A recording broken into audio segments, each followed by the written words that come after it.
this is session 0. So Charlie, your character has been brought here as a guest. You've come in here basically looking around, finding out what's going on, and you've been summoned to the Temple of Moradin, or sent there, because you have information that you've been told will help them. Right. So when you've gotten there, you've handed over that information, and you've had the last 24 hours to yourself in the city. You've been put up and given a room to stay in. You've been fed and had access to bathing facilities and all of that type of stuff. So you're pretty well looked after, and they treat you like an honored guest while you're here. Wow. So nice. Yes, this is good. Thanks, guys. Yeah. So similarly for Torrin and Astra, do you think your characters come from the capital, or have they been summoned here?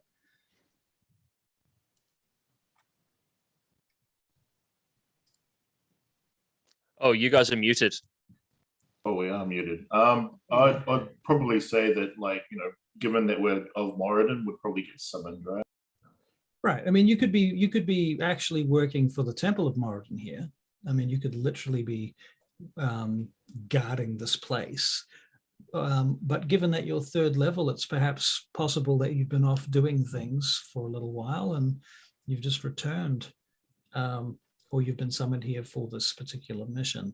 I think like the idea of us being fresh and just kind of exploring a new city together, like none of us really know the layout or anything, probably works best. Okay, that does work best. Okay. So where do you think you're from? There's probably Baranar Fane, I think, is where you said you were from, wasn't it? Yeah. Okay. All right. So then you come from a city which is much deeper into the Underdark. It's very far down. It's a very solemn place. And the reason it's so solemn is because the curse of the Banakaya, its effects are very clear here. Dwarves from all over the world come to this place bearing these little boxes that have the dead corpses of their children in them, because they have this fertility curse. And their children are born as stone sometimes, quite often. At least half of them, if not more, like 2/3 of them. It's very, very frequent, and it seems to be getting worse. So the dwarves have an aging population, and so they bring them here to this place, and they give them to the clerics here, and the clerics take them into this enormous vault, where they are kept, and they are guarded, and they are prayed to every day, and they are brought into the fold there and looked after and never abandoned, and they are believed to be in Moradin's care. And so every day they seal this vault. Once in a while, other dwarves come back to these places, and they come back, over the years to visit their past ones and their loved ones. So this place is particular to this particular tradition that's been going on for a while now, as the dwarves' population has dwindled. And so you've been summoned from Baranar Fane all the way to Uthdark Hold, and you will have been brought before the magisters and the priests there. Now, for your interest's sake, a lot of the dwarven culture that I've been working on, I've been stealing stuff from Viking culture.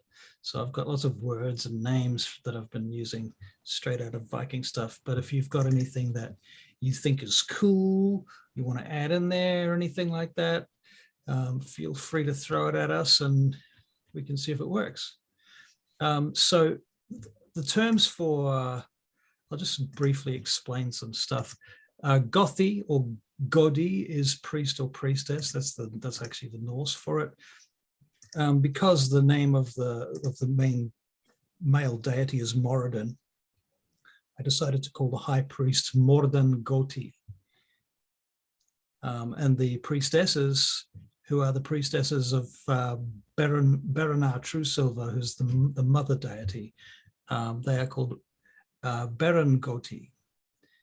And then there's another third type of priest in their culture. They call the Dumathoin Goti, or the Duma Goti, who are the priestesses or priests of death, because they worship Dumathoin, the keeper of the dead.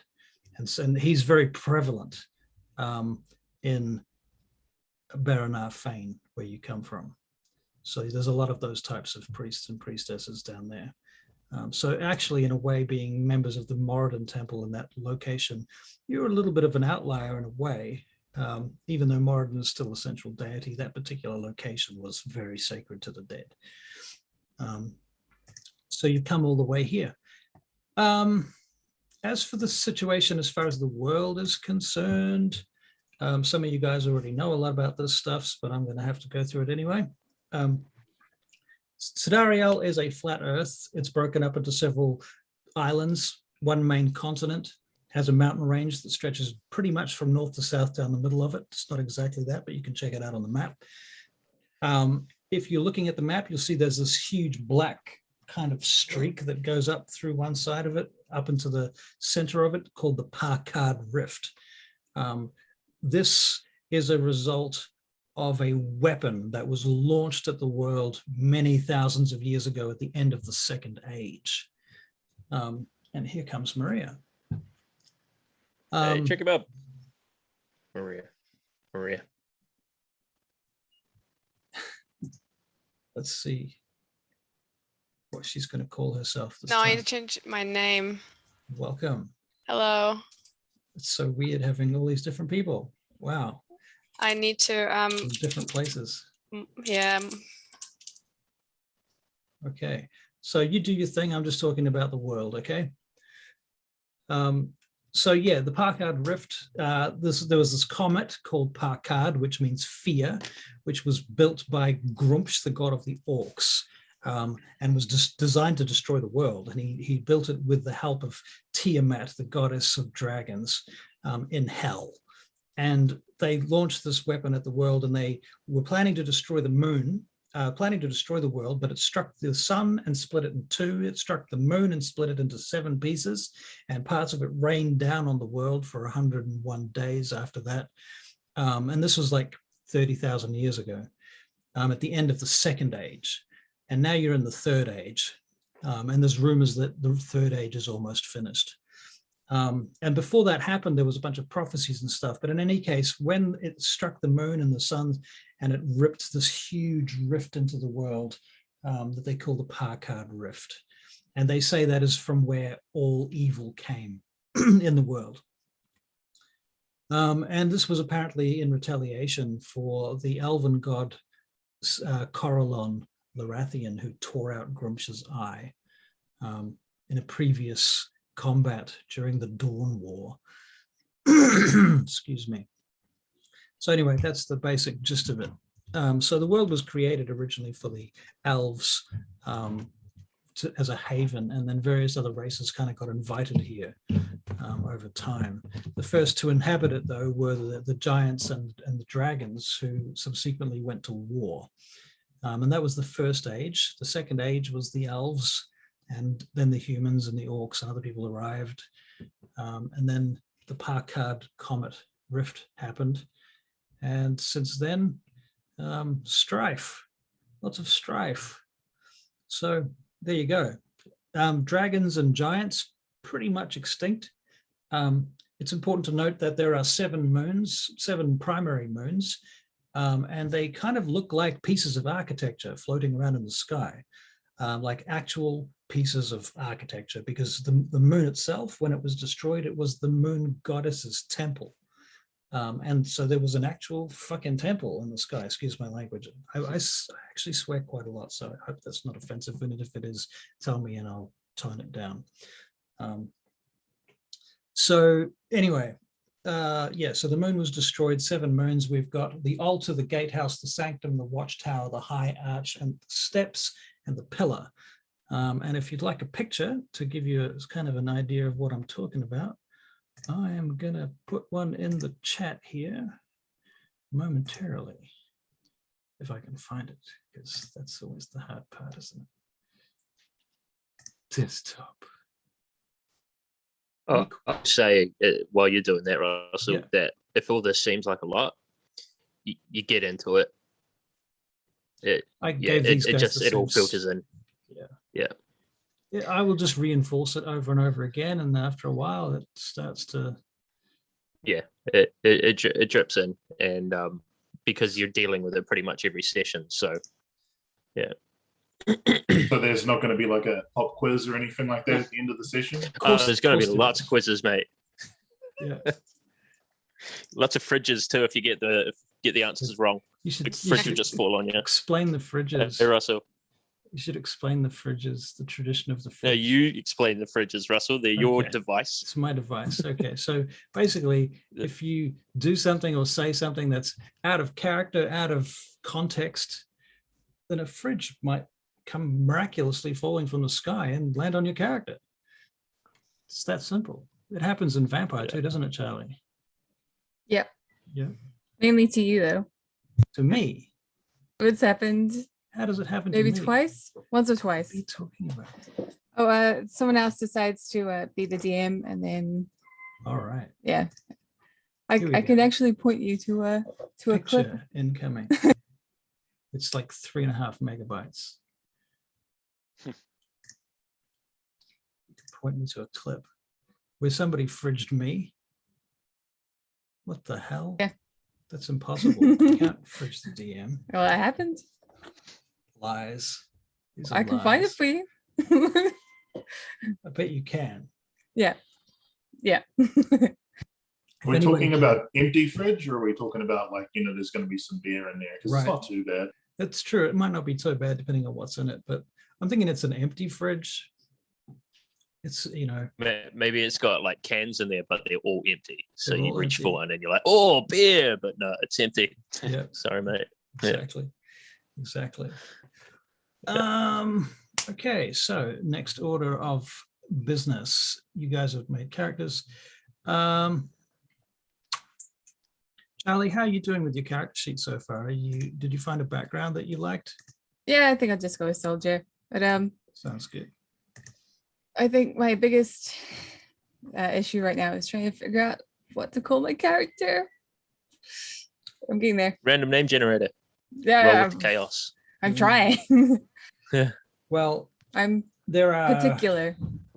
Yes, you should be particular. Sure. I'm also particular because there's a certain number of bloodlines and things in the world, and they have names. So yeah, that's a thing. Are we gonna have to change our last names? You might have to We change might. your last My name. name is Phone so tank it. cool. It's so good though. Phone tank, it's so good. And it was a random generated one. Oh, That could it's be perfect. like a title you've given yourself. Mm. There's Could nothing be, wrong with that, right? within the druids. Well, I mean, one of my things in my background is I was the druid circle brewer.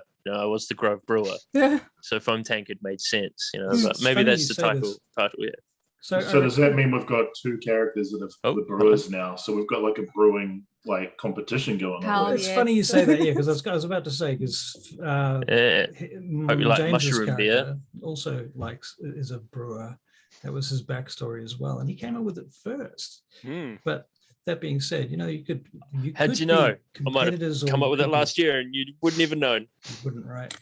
I believe a drink off is in order. That'll obviously decide, what happens. From a drama Well, I'm point not of sure I view, like that idea. My constitution's not.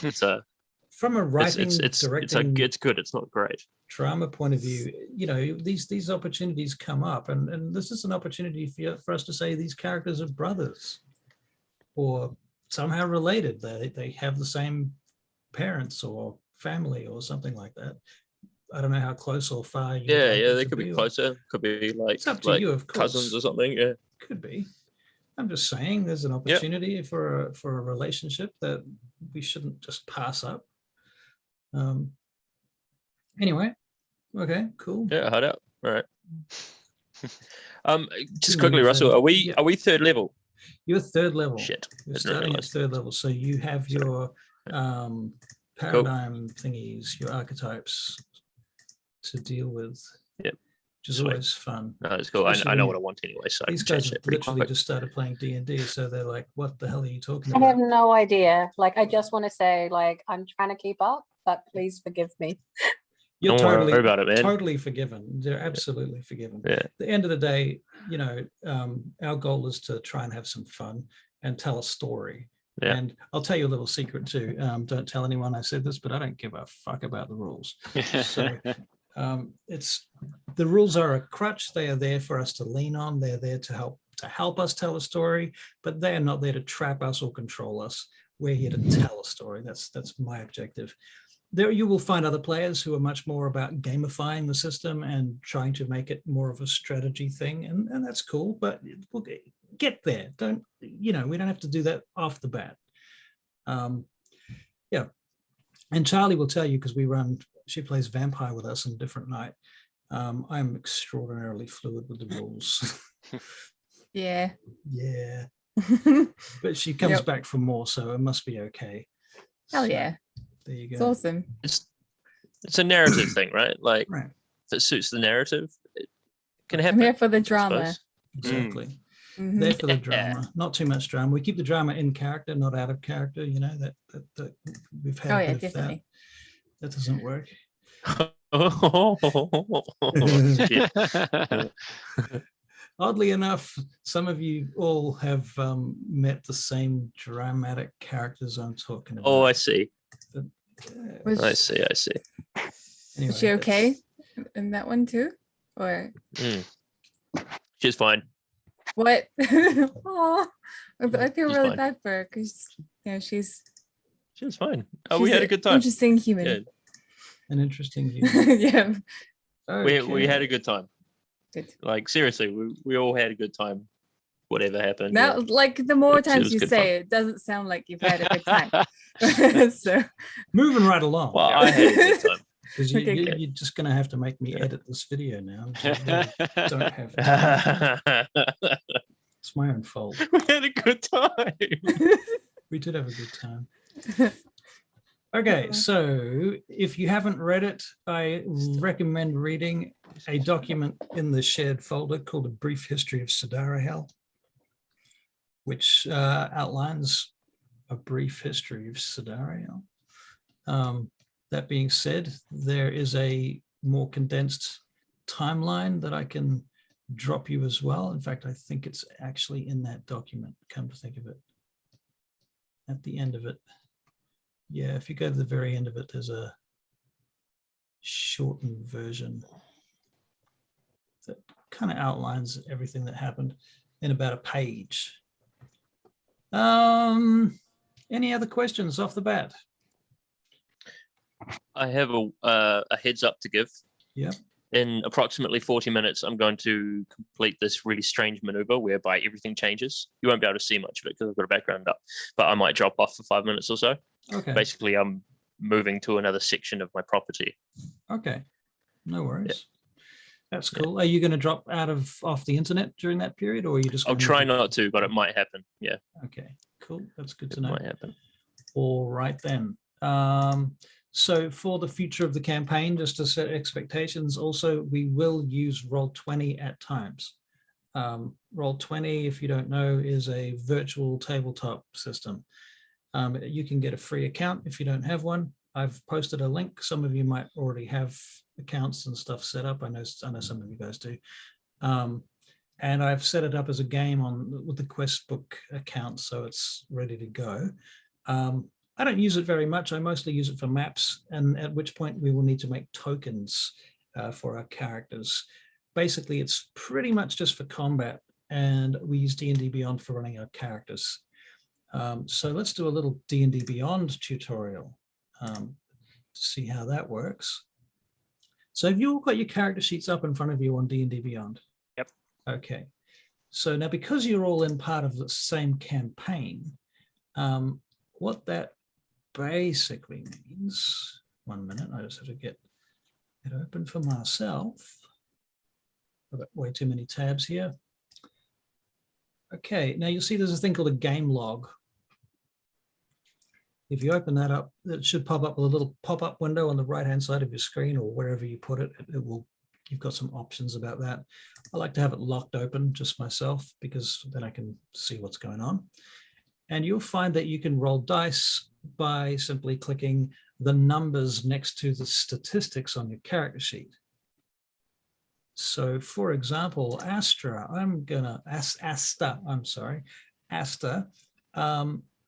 can you make me an Arcana check? This is just a example of how this works. So what you'll do is you'll go and find Arcana on your big long list of skills. It's like the third one down. And next to it, it says +2. And if you mouse over the +2, it highlights them and it becomes shaded out. So you click on that shaded out +2. There you go. You get a Arcana check and you roll, wow, a 19 +2. +2 is your intelligence bonus. I assume, no, that's your proficiency bonus. And I can explain how I know that, but that's not important right now. You don't need to know how it adds up. You don't need to know the maths. That's not important to you, not yet. And that's the beauty of D&D Beyond. It does all the maths for you. Okay, so sometimes I'm going to ask you to roll with advantage. And if I say with advantage, you're going to right click on. So if I say roll, make an Arcana check with advantage, you right click on that number. You click the advantage so that there's a tick next to the green button that says advantage, and then you click roll. What that does is it rolls 2 dice and selects the highest of the 2 dice. Right? So you might roll a 1 and a 19 like you just did. It chooses the 19, obviously, because why the hell would you want a 1? Excellent. So the opposite is also true. You can roll disadvantage. So have a go at disadvantage. Make a medicine check with disadvantage. In fact, you know what? Make a stealth check with disadvantage because it's got a D next to it, which tells us that you need to roll that with disadvantage. That little red button next to your stealth tells us that it's always going to be at disadvantage. And if you click on it, it will usually tell you why you have disadvantage. In this case, it's probably got to do with armor. So yeah, I've got chainmail on. Right, there you go. So if you make let's roll a stealth check with disadvantage and see what that looks like.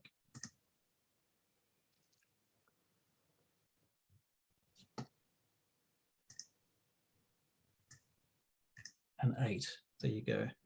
So as you can see, much less successful with disadvantage, but still possible. Okie dokie. Does anyone not understand how their character class features work, or their racial traits or anything like that? Does anyone want to go through their character's abilities or spells or anything like that? This stuff's really useful to know. And if do you all feel comfortable running D&D Beyond at this point? I had a little play to try and understand and to try and figure out what my spells did. Oh, cool. Oh, that's and awesome. what this other, like what my, I guess, things like what my weapons were and how close they had to be and things like that. But I will probably forget. But yeah, that's fine. I mean, basically, when it comes to combat, I will talk you through it, and these guys will be more than happy to help you, I'm sure, as well. To the point of frustration. My frustration. Yeah, you'll get tired of my voice, at least, for sure. Oh, I'm already tired of your voice, Phil. Just shut up. Yeah, not you though, Russell. Wasn't talking to you, that's true. Russell. Oh, yeah, right. Fair enough. Okay. Well, I'm kind of surprised. We're sort of ready to do something, aren't we? You guys feel? I was expecting this all to be a much slower process. I didn't realize you guys were so ready to go. That's awesome. You're well ahead of me. Still figuring out a stupid name. Stupid name. Yeah. Well, I'll tell you what I'll do, Charlie, just for you.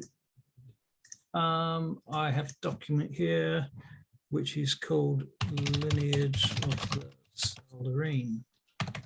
Seldarine are the elven gods. And you're kind of an elf, right? Yeah. Yeah. So, I'm an actual elf. yeah. So no kind of an elf. Right.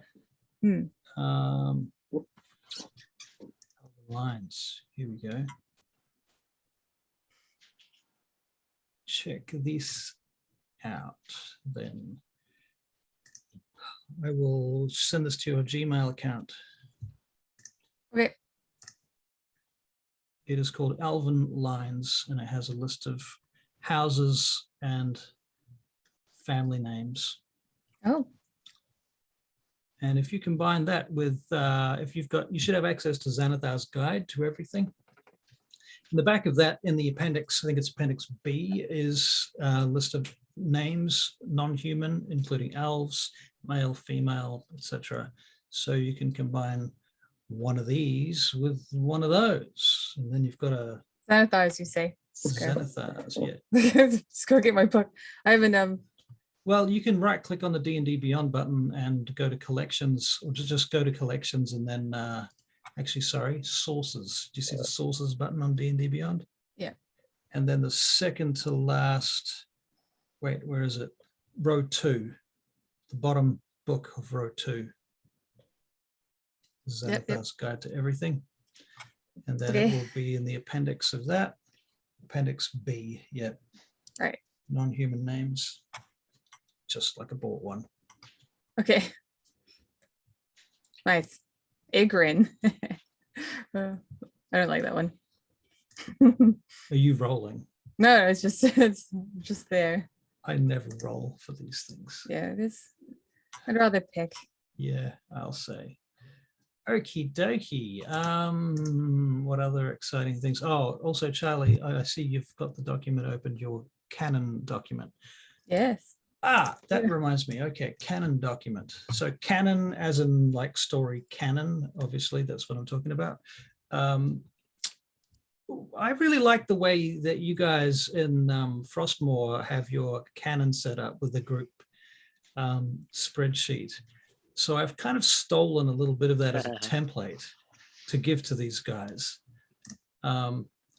So let me just, wait, that's the wrong document.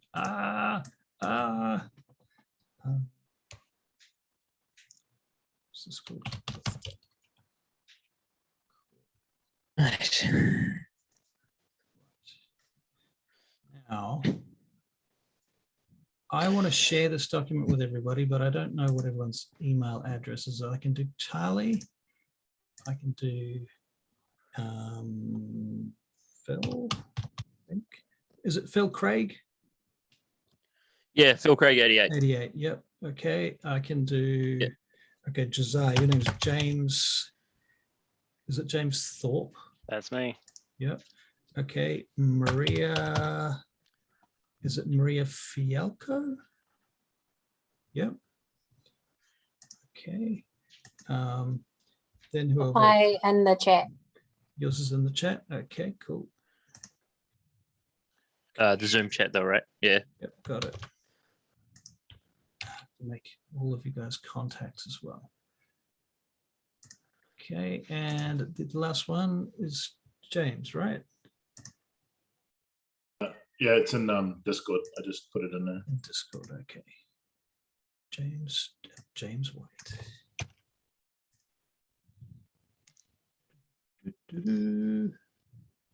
Where did it go? Here.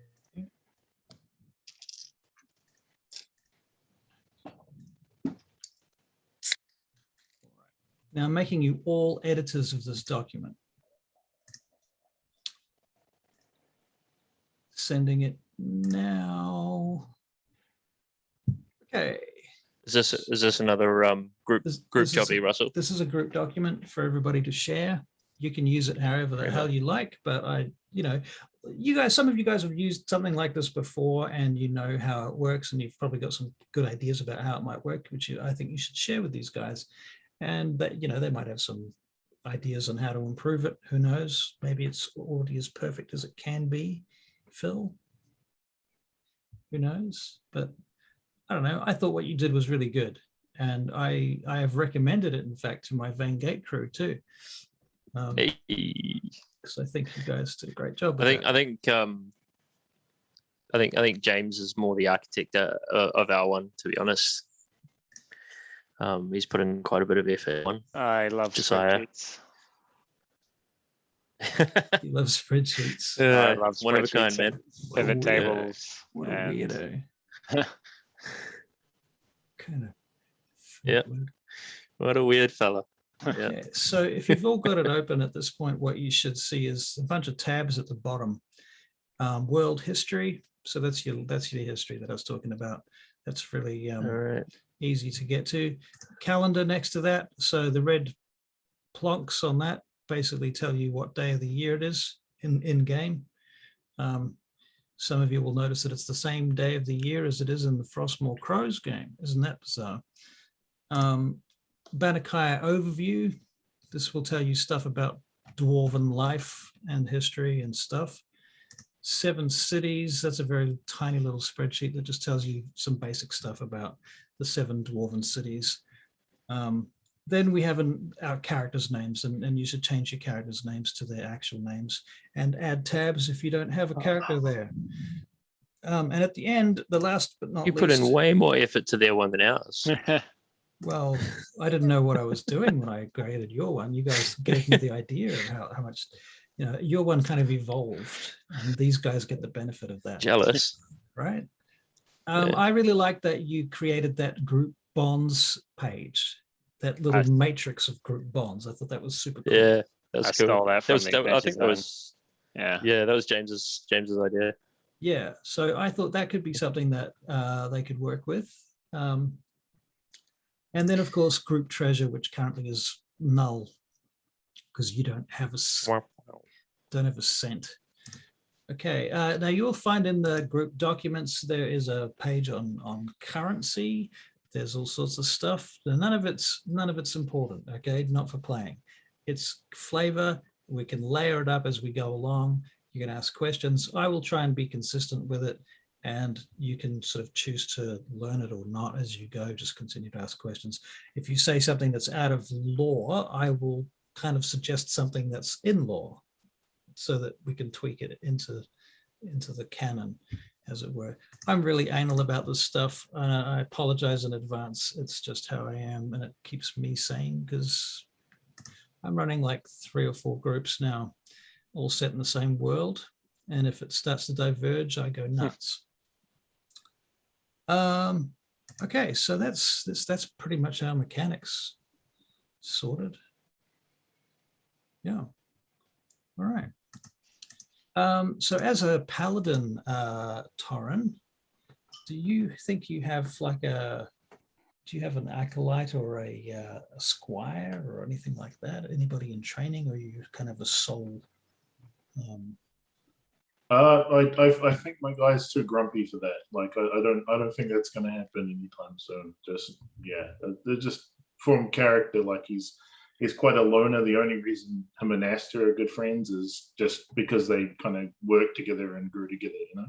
Right. So how long have they known each other? Do you have any kind of ideas about where they met? Early memories of their first time together?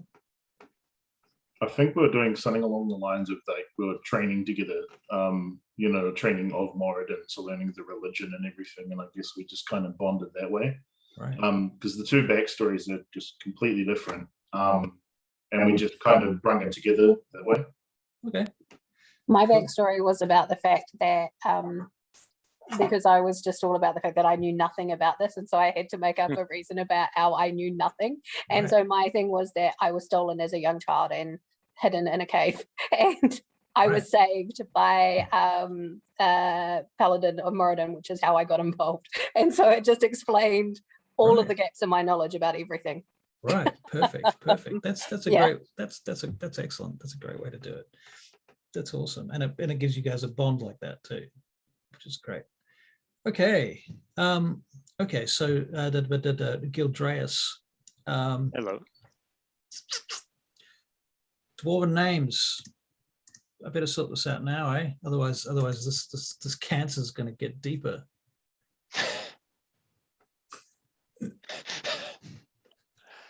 All right. What do we got here? I'm going to give you a list of names. All right, but Is I'm it- keeping Blackchin because it'll be the nickname. It could be Gildraeus, Blackchin, and then Russell's Law. all right. Yeah. That's fair. I can buy that for $1. Yeah, Carpenter Yes. fan, eh? Where's the chat gone? Where's my chat window? Here it is. Let's see if this will go in there. Here's a list of names that you can toss on the end of your. A Hoven. Now, bearing in mind the first few are royal So they're not, you could be, but not likely. It depends what sort of character you're looking at having. All right. I'm None not of sure why Russell, I you've made a separated- mistake here, mate. Have I? Yeah, Don't lie. there's no foam tankard. There's no foam tankard here, mate. I What know. have you done? Well, I'm going to strongly suggest to you that you take a leaf out of James's book and Yeah. take your last name There we go. and tack it on All right. as a moniker. Okay. All right, there we go. I'll do that. I'll put parentheses on foam tankard then, shall I? Yeah. Right.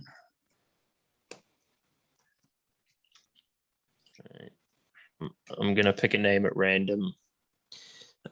Deep That's what I House, did. Other Bloodlines. You went Deep House, did you?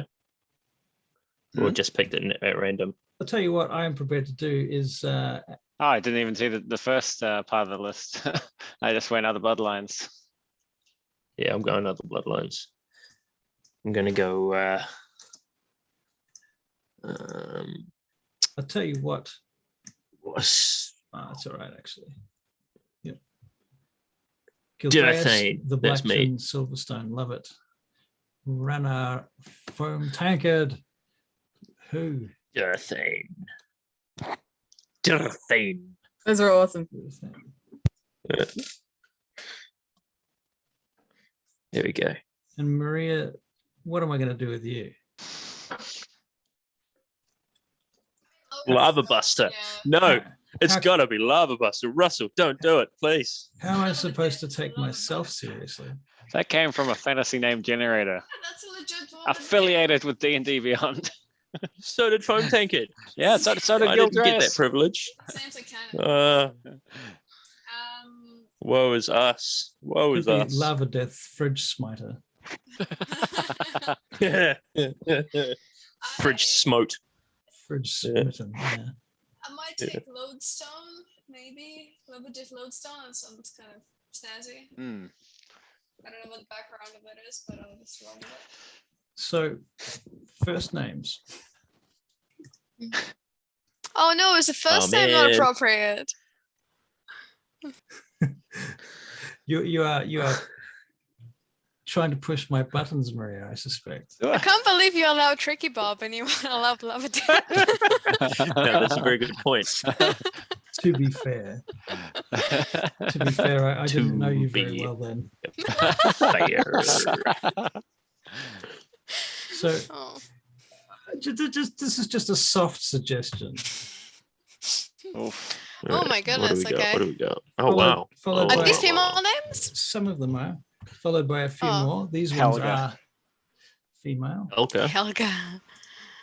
Um, He's a Rand. female. Some of these might be repeats, but I'm not absolutely sure because I haven't checked. Inga. Walk around in clogs. Sven. I like Liv. I'll probably just go for Liv. Sounds a bit Oh, like or Love of Death. Tora. Yeah, actually, no, Liv. Lodestone. Let me change that. Live Lodestone. Gonna really hate when he here's From what kind good- of bard you are. I'm gonna add Torin and Astra to this list. They're appropriate. Is Gildrace not It's appropriate? only because I went and Googled Actually, information. Gildrace. Yeah, I'm good with Gildrace. I Call me totally old used Gil. the name generator, so I guess I just flipped in there. Me too. But Well, I You thought did I not fluked with Foam lie. Tankard.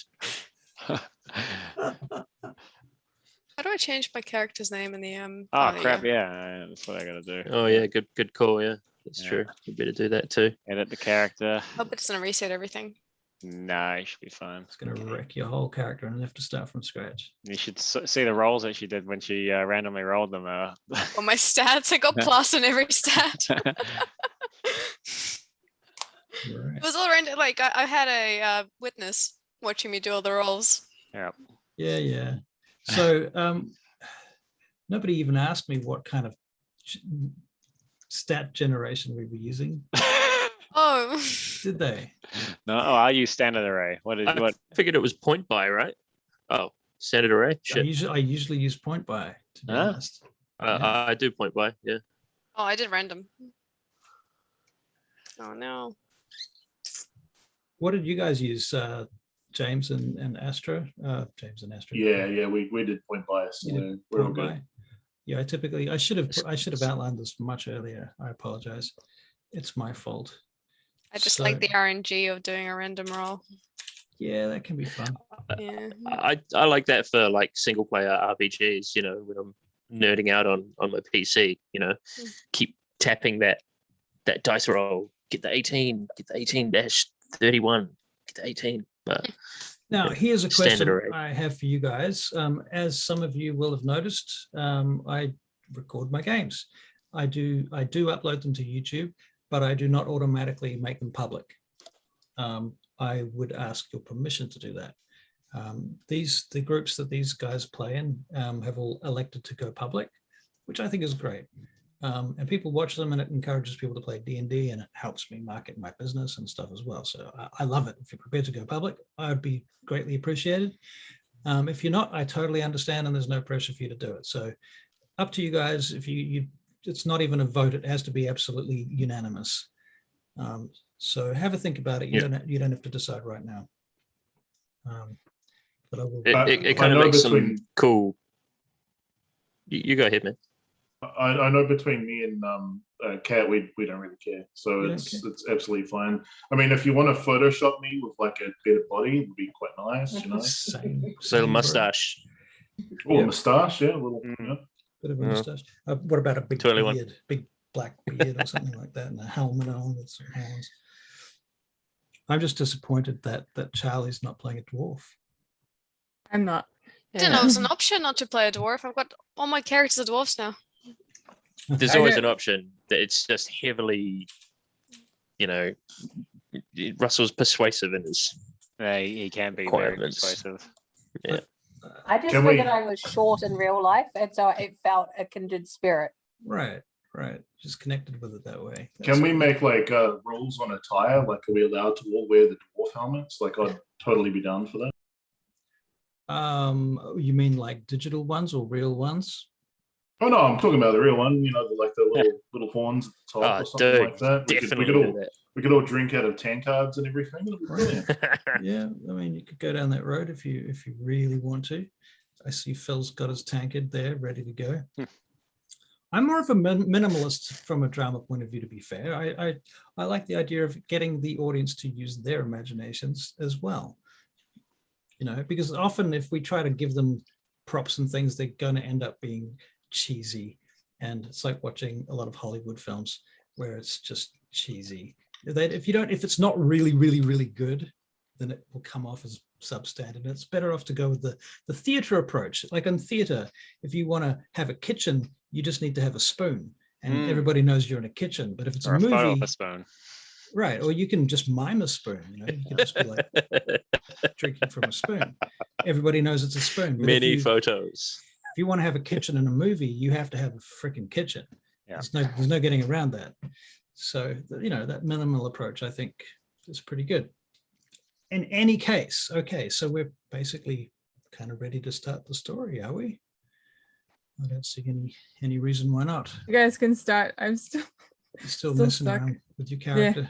Well, I Oh, haven't gotten very far at all. get Sorry. Marie's backstory as well. It's pretty rad. So Right. Oh, you yeah. guys want Tell to us. start? I don't know anything about your character, Maria. All right, so I'm a bard, a hill dwarf bard, and essentially I'm play the war gong. So and I don't know if that's allowed, but she wheels around a actual war gong that's about the size of her. She also uses a cover sometimes, a Uh-huh. partial cover maybe. What does the cover do? So it makes it a little bit less loud. No, as in like I can Combat use it as a cover. cover. Yeah. Oh, So it's a right. partial cover. Right. Because it's pretty much like the size of her. And she is a musician that's obsessed with like ambient music. So she loves playing the gong in like cave settings where you get all the echoing. And so she's really obsessed with going deeper and deeper into the tunnels because she loves that ambience that it gets her. And then she comes from this kind of very classical bard family, and they play, you know, kind of like lutes and drums for the miners and stuff like that. So they're very disappointed with her looking at this avant-garde sort of music direction. Like she's really underground music. Oh, oh my god. So to say, Does she play? So she's like a drum and bass dwarf. Yeah. yeah, kind of. I was thinking The equivalent more of. like ambient post metal, kind of like Sun Earl sort of thing. So has she ever accidentally attracted the attention of anything that she didn't mean to? I bet, yeah. I mean, that's probably like why she is quite combat ready, is because she actually had to fight him before, because yeah, she just goes to empty caves by herself and just starts hitting the gong. Right. Okay. Well, is that I going to mean, happen like randomly during battles as well? The gong's just going to start going off every now Definitely. and then. So, Gotta Yeah, do and it. get like a sound effect. does she give inspiration using her gong during battle? Yeah, that's her bard. So sort of modus operandi. Cool. Yep. Yeah. Right. Okay. That makes sense. I kind of like that actually. We spent the afternoon listening to ambient soundscapes created by people playing the gongs. There's quite a Wow. there's a lot of things you can do with a gong. You can play it with a violin bow. Wow. Yeah, like you spin it on the side. Wow. It's fantastic. Okay. So my suggestion is that perhaps you've been hired by the Temple of Moradin, because your inspiration, you know, they actually find that your work very inspirational. You've become somewhat famous for this type of thing, and they've included your work into their rituals and rites, and you've been present for the initiation of a number of clerics and paladins now. So you've seen how that all works, and so you've kind of been integrated into their worship. Does that make sense? Yeah, no, that makes sense. Yeah. Okay. So you've been summoned as well for this particular meeting with the skulls of brain fart, Uthdark hold. So the skulls here,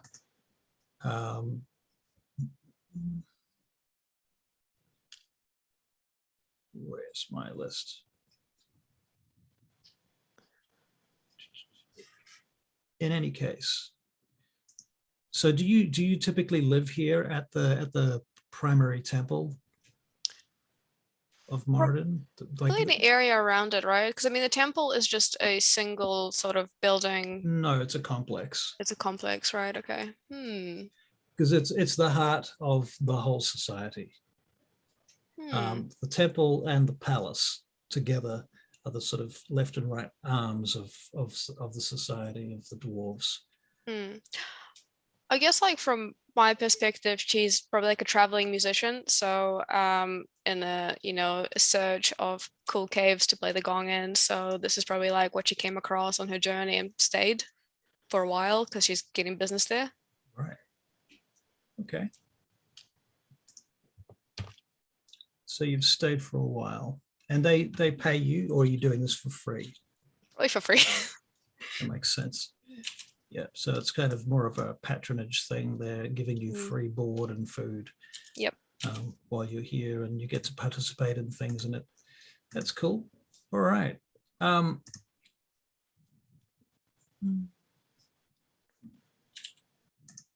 Ooh. Making sure my notes are all in the right place. Very good. So currently you're all sitting in your own rooms, in your own apartments, as it were, here in Uthdark Hold. And it's quite a big city. It's a very big city, in fact, but the part of it that you've been relegated to now is much smaller than you remember it being, and even in your lifetime, it is probably halved in size. Everybody is quite aged, and you are among the youngest people that live here. I don't know how old your characters are, how old you choose to make your characters, if they're going to be advanced or quite young if you are quite young, you're very among the sort of minority of the population. But that's up to you how old your characters are. The king or queen in this case is Rizwin Ovina Lutagar Holdenkine. You can call her Queen Rizwin if you like, although as your dwarves, we use the term Kronig for queen. There is a supreme council of jarls or carls, who include Inga Lodestone, who's, I guess that's one of your relatives there, Liv, Oh, is on the High Council. So you have a relative on the High Council. She is a carl or jarl, or jarl, depending on who you ask. Then we have Torvek Durthane. So one of you is a Durthane, weren't you? Rana. I'm a Durthane. You're also a Durthane. So you have a member of your family on the High Council too. Jeez. Aye. oh. So that's handy. Then you've got Gom Wolfenskane, Signe Ironfist, and Ramus Blackstone. So anybody else related to any of those? I don't think so. The head I military reckon the Silverstones and the Blackstones are like that. at loggerheads, you mean? Or Yeah. yeah, Yeah, for sure. that would work. Silverstone is the best. Blackstone is the best. For your information, I've run a number of games in this world before now, and it's for about 2 years, but I've never actually run a campaign in this area of the world. So you guys are kind of like going to be developing that whole part of the world with us. It's going to be a kind of collaboration, Cool. you know, besides my Very cool. psychotic need for control. Yes. Okay, so there is an advisor for the military who was a Thane. Her name is Kalea Stormbright. That name actually should be on the list, Stormbright. Add that in there as well.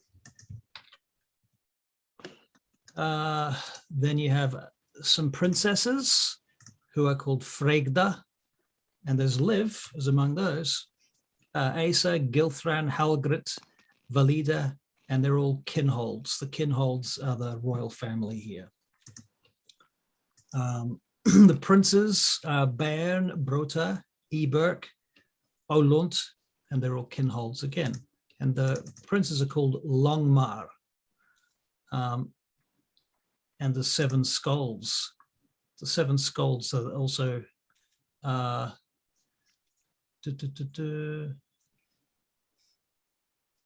seem to have somehow ended up with 2 groups of council members. Oh, well, I already gave you those names.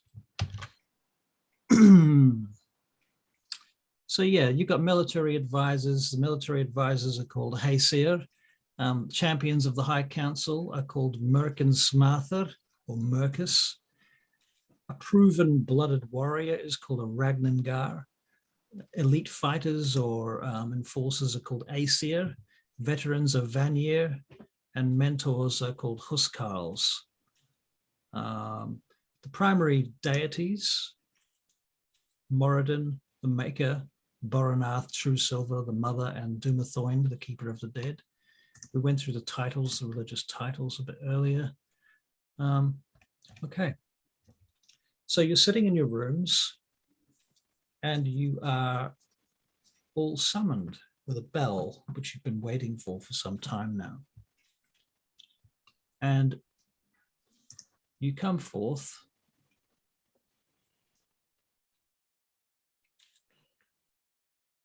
and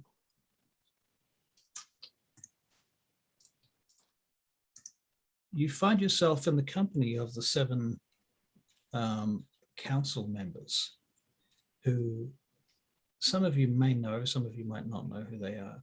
Charlie, I don't know whether you want to be in this scene or not. You don't have to be. Omit me for the time being.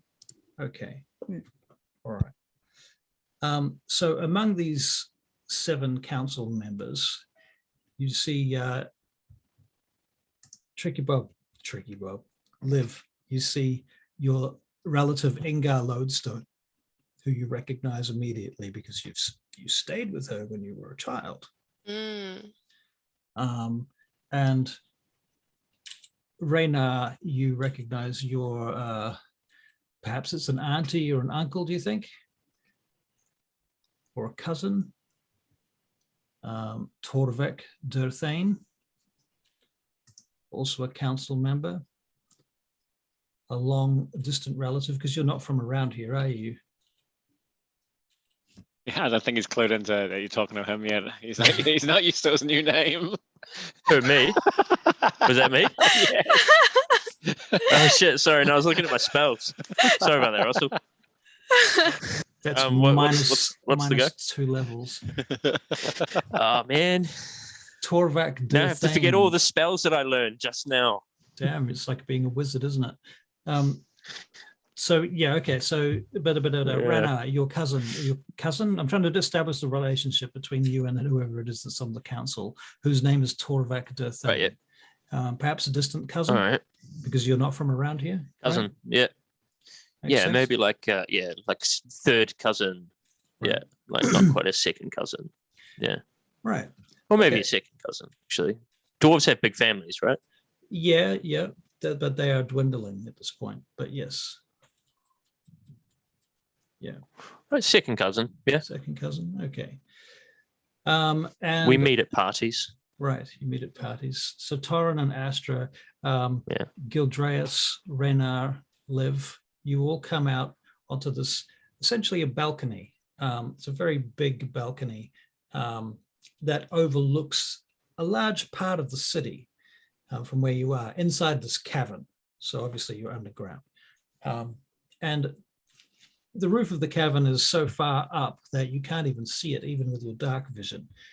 And you are surrounded by pillars and various kind of statues of Moradin that have been, and other members of the Dwarven Pantheon who have been carved out in this brutalist fashion.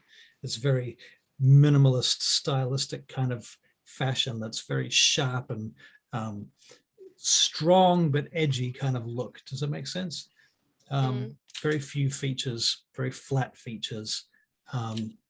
Very geometric. Very geometric and also very timeless, all at the same time. Eastern Bloc in the 1950s.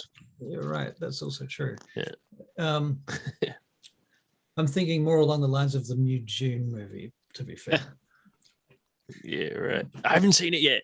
Haven't seen it yet. Although Well, none of us have really, have we? I've not officially seen it. I would not admit to having seen it. You got to edit that out now. You've just admitted to crimes. I said nothing. I said nothing. Yeah. I said nothing. Right. So Ingar looks over at you, Liv, and nods kind of solemnly. And she bangs her staff a single time as you approach. And so the group kind of come out in single file. And among them, Gom Wolfenskane, who's this old dwarf with his hair falling out, but what remains of it hangs down to his waist, and his long beard and his robes. Incidentally, most dwarves wear quite long robes because for some reason they're ashamed of their short legs. Oh. And he summons you over and he says, finally you've come. We have time. This is the time for us to talk. Are you all well? Has Moradin smiled upon you? What time of day is it? Well, day doesn't really matter where you are because it's the Underdark. But Oh yeah, I suppose. as far as the bells are concerned, it's about midday. Okay. All We'll right. say it's the first bell of the afternoon. Hail, brother. Or cousin. And your- Second cousin. Right. Your cousin Torvek nods over to you. He says, Durthane, welcome here. You've not been to Uthdark Hold before, I understand. No, I tend to stick to the mushrooms and the various lichens. Haha. Oh yeah. Oh, well, I would like to talk to you after this meeting if perhaps there is chance, if we have the time. Did you want some more of those special mushrooms? Well, Special fungus. It's all right, mate. Yeah. well, yes. So yeah, don't worry about it. Yeah. I'll pay you for it, of course. I would not expect you to do such favors for my family for naught. You'll be paid well. Lots. Fear not. Got lots, mate. Don't worry. Don't worry about it. Enough, says Gom. I've gathered you all here today under this, here in the temple, for reasons that are, well, I have a mission for you all. I would hope that you would take this mission. I'd like to send you all to Kinhold. And out of game, everybody is aware of Kinhold. Kinhold was one of the abandoned cities.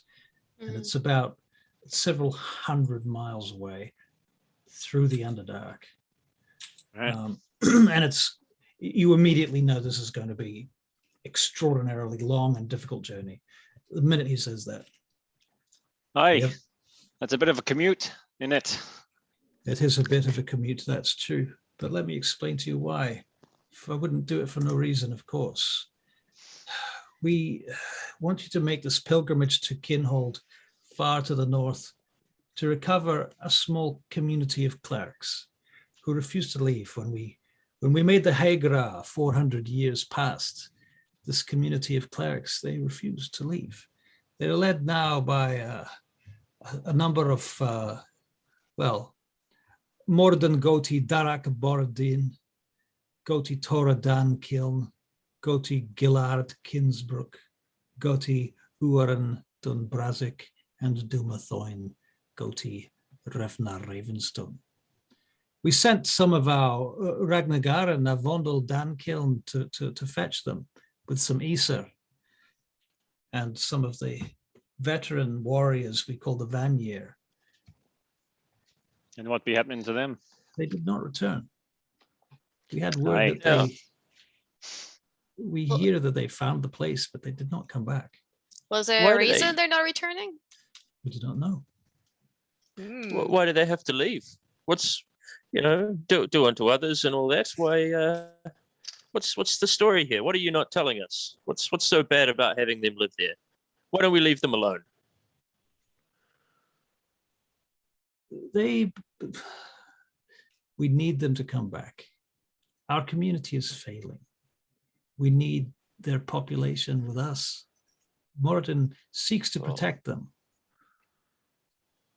They believe themselves to be. No. It's nothing like that. He puts his hand on your shoulder. Rena, believe me. It's nothing like that. They refuse to come back. They believe themselves to be in shame. They believe that because they have lost this particular relic, that they are unable to return. But Moradin has made it clear to us that it's not truly. It's not important to us. The relic, it would be most excellent to have it returned to our families and to our temple. It is a great loss to us. Don't get me wrong, but we would rather have their blood and their children, to be honest with you, back with us among their relatives here and their loved ones, their families, their clans. Do you understand? I need you to go there and plead with Darak. Plead him to return. Plead him to bring his people back to the fold. How you be expecting us to do that? Well, I thought that you might have some ideas about that. Speak to the man. Talk to him. Tell him. I suppose if there's any one thing that I can suggest to you that might be able to persuade him, and that is to tell him that we absolutely forgive him. To be fair, might it be useful to? There was a conflict between him and I several centuries ago now. when he lost the relic. And I've had time to consider. His blood is more important to us. The relic is nothing. Would it not be good to have a cleric with us, perhaps? Oh, that is why you have a cleric and a paladin here. And he points to Oh, we have a to clerer Astra and a Torrin. paladin. Ah, fortuitous. Of course, you'll be going with these two. These two will be, I suppose, my representatives on this mission. He looks over at you, Torrin and Astra. Torrin and Asta. You are, of course, I assume you are prepared to take upon this task.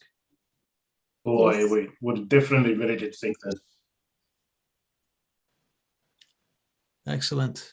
So there is another member of your group who will be joining you. Surprisingly, she's not a dwarf, but she's given us some good information. Not a Oh, dwarf. she's not an elf, is she? Oh, she's an elf. An elf, why do we Ah. have that kind of thing around here? Well, you see, Elves. You can't trust elves. I tend to agree. They with don't you. even drink the mead. What the hell? This Ah. particular elf, she brought to us some very useful information and a gift. So we have, well, she knows the way, she knows the path, and she knows the enemy. She knows the path. Aye, She How knows does the she know the path. path? it's not important. What You kind have of elf? You'll have to trust us on this. She's She's been not a- ordained. Not a drow, is she? She's not a drow. Good. Yeah, But I do but it's understand your better than nothing, I reservation. suppose. I'll tell you now, Gildreas, we also were very skeptical when she arrived. But I bet. aye, Oh, I would be trusting an elf to lead me through the Underdark. of course. Maybe a stroll through the woods. A nice, More likely, nice you open would, glen, a field, but the Underdark. And they're so then tall. Gildreas How are spits they on going the to floor. fit through the tunnels? They're so tall. These are all very excellent questions, and I can't. I'm going outside, baby. I'll be right back, folks. All right, no worries. So at that point, Raynar is called out to do something important by one of the clerics. See what I did there? Yep. Hmm. Yeah, genius. Okay. I understand your reservations, of course. She is an elf. However, her gifts and her goodwill have made us, as the representatives of Moradin here, be prepared to place in her our trust for now. Aye. She has offered to assist us in this particular quest, if you like. I mean, don't misunderstand me. I don't hate elves. I just hate everything about what they stand for. And the fact that they don't have to stand on anything as well. They're so tall. Not even ceremony. Mm. Hmm. So when do we leave? As soon as possible, as soon as you can. You'll need to make provisions. Take a day or so. Do what you need to do. Find what you need to take and so forth. Have a think about it. Get to know one another. Perhaps you've not met each other before. I'll send the elf to you when I find her, when she's ready. She's making some preparations of her own right now. Just tell me where you go and I'll send her to you. She is expert on the subject of the artifact. That is her speciality. Mm. Hmm. Well, Paladin, says you're in charge around here. Oh, hey, okay.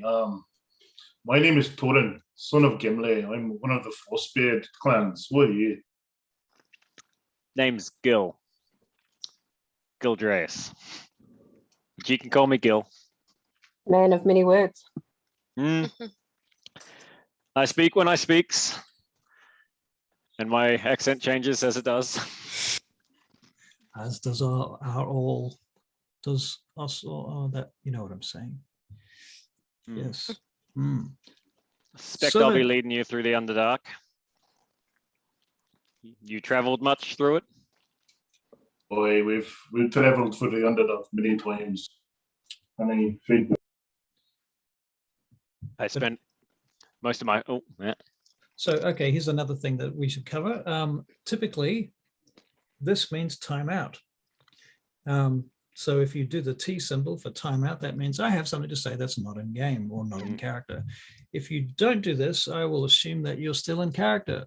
So if you start talking about refrigerators, you get hit with a refrigerator. Just so you know. So I'm going timeout because I wanted to say to our paladin friend here, yes, you guys have certainly journeyed through the Underdark. So what you've said is not at all untrue. However, you have never been in this direction before. This is your first time taking these roads, taking this route, and you don't know too much about this route. Okay. As for you, Gildraeus, I think that probably the reason you have been hired for this mission is because you do know this route. As a ranger of the Underdark, as a what do you call a gloom stalker? Gloomstalker. Yeah. Okay. Incidentally, he says, we've decided to send this bard with you as well. I think she might be the one to make the persuasion. Who knows? Or at least help you with it. Perhaps you will be able to, what's the word?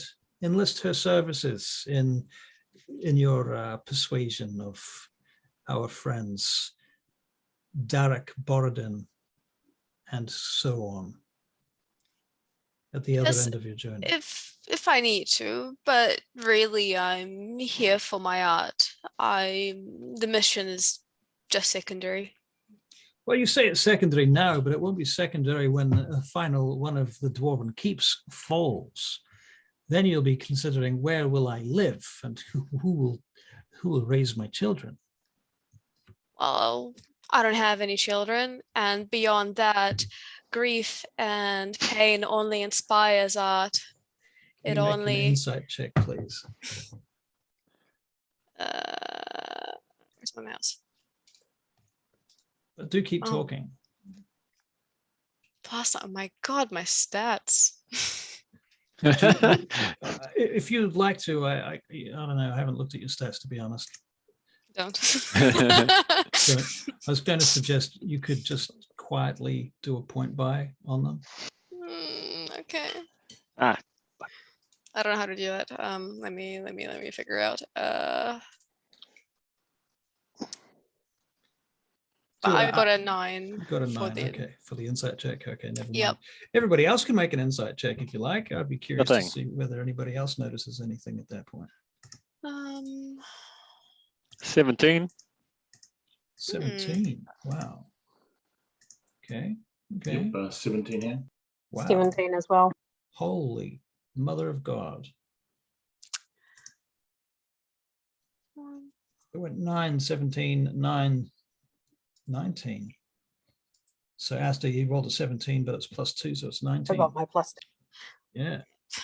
Nice. Okay. So what you guys notice is when she says, I don't have children, and she says it so casually, some of the members of the council all kind of take sharp breaths and step back like, what? How dare she? Who is this person that she has no care for our traditions and ways? All right. Well, I suppose I should let you to it then. Oh, one last thing.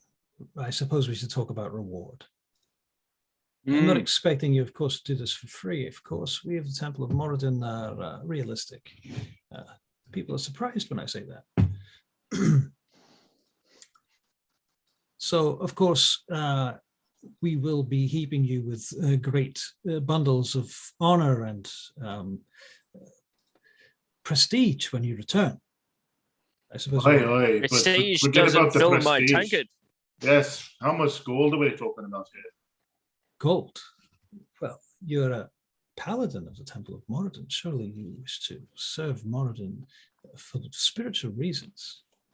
I definitely want to do it for spiritual reasons, but there's also things like I need to pay for my meals and everything else as I travel. Oh, of course, a stipend will be provided. I think that's good in such a dangerous mission. Perhaps, how far do you think it is? It might take anywhere up to 3 months to get there. I've got a gimp leg as well. I think it might take 4 or 5 months. Whereabouts does it hurt? Perhaps we can heal it for you with a little restoration. Oh, everywhere. I'll tell you what, we'll But pay also you. the leg.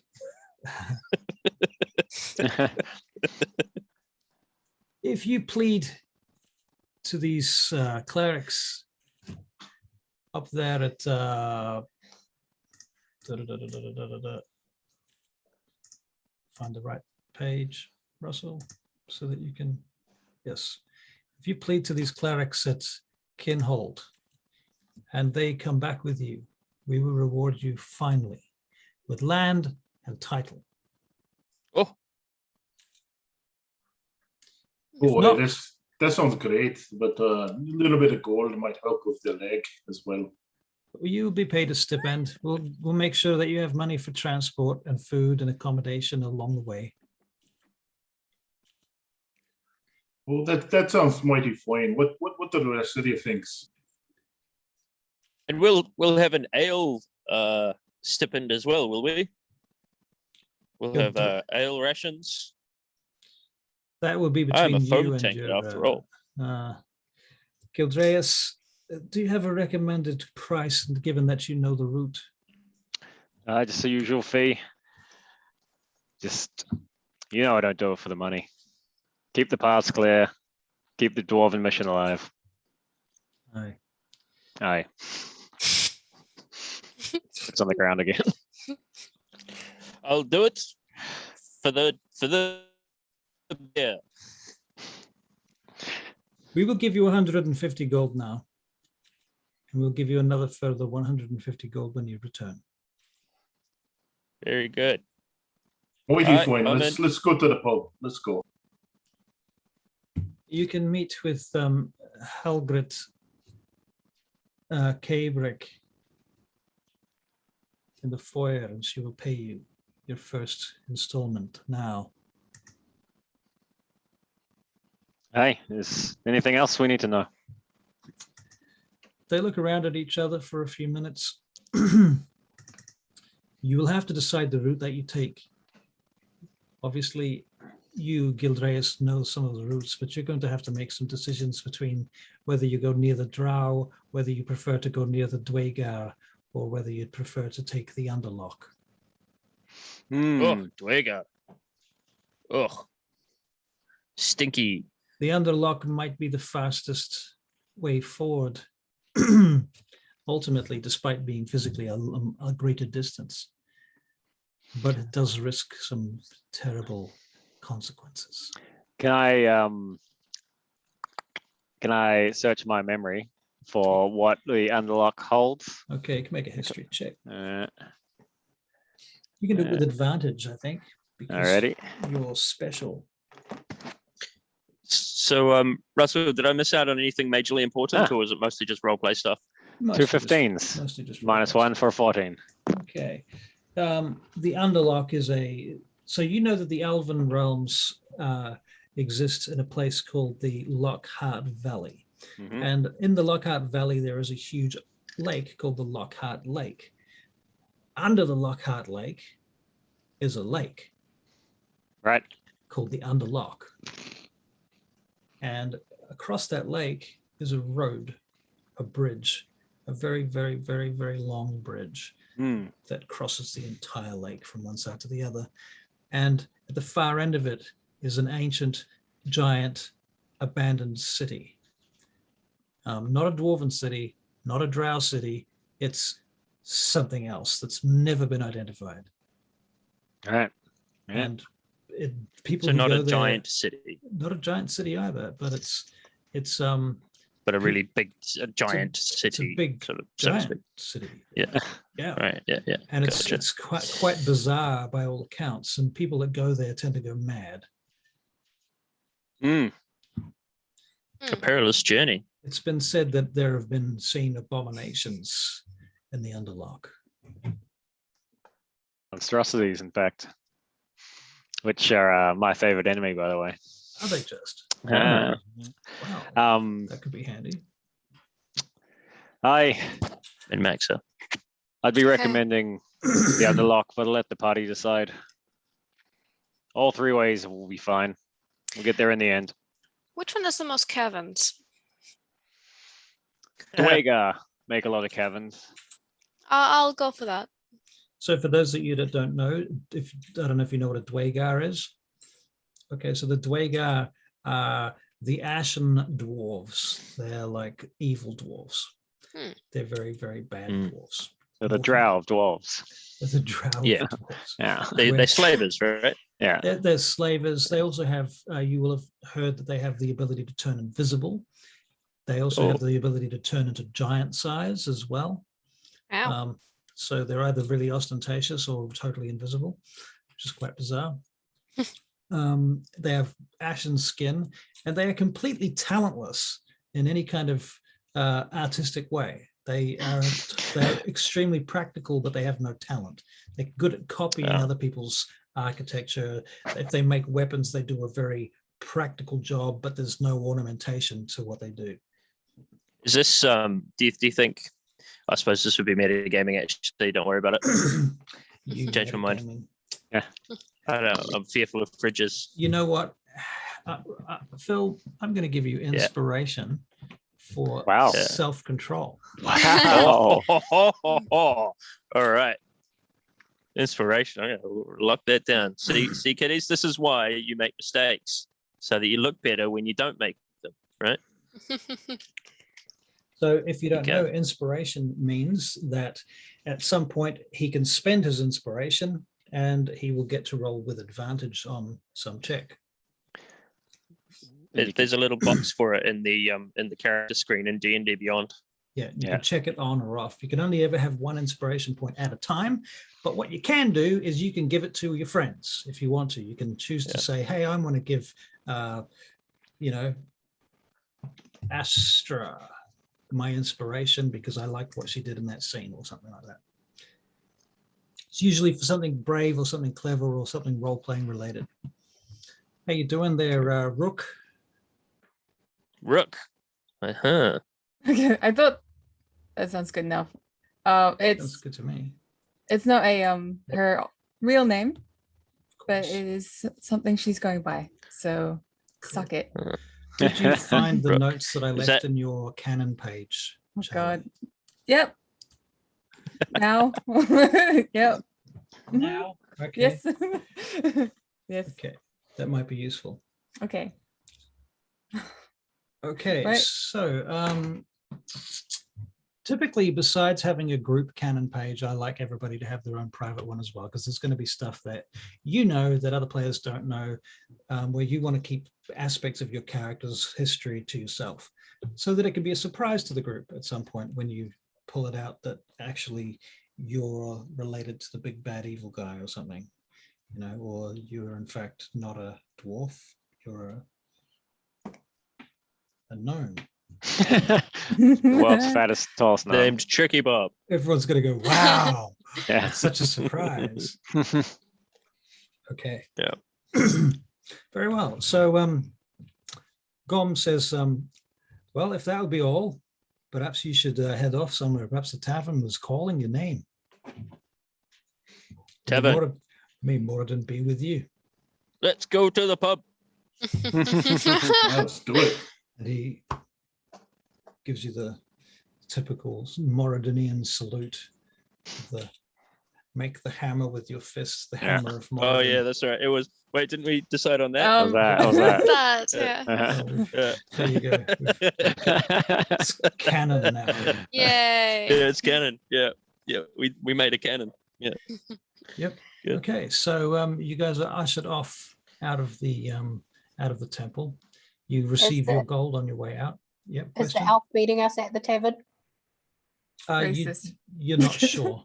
You're Elf. asking Gom that question.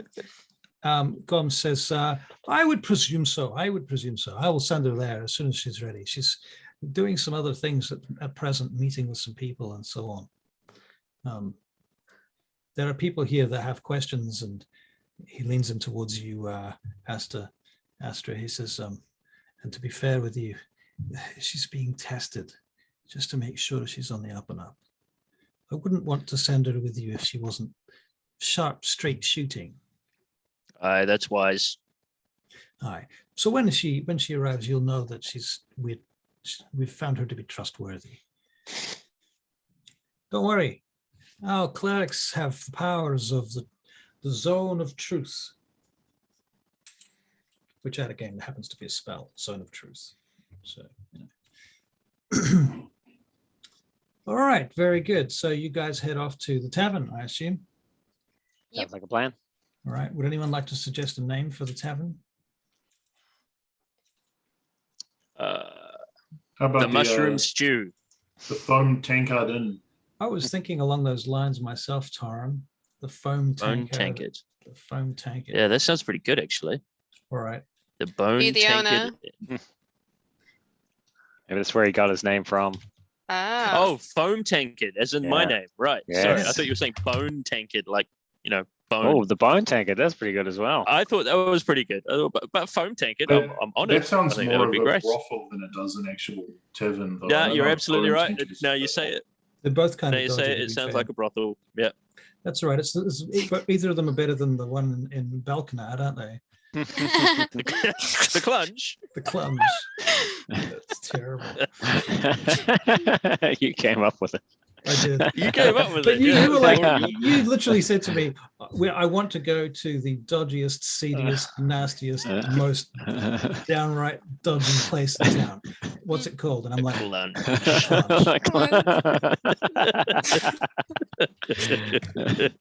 it's funny at the time. Perfect. It's Okay. still funny. So you get to the foam tankard.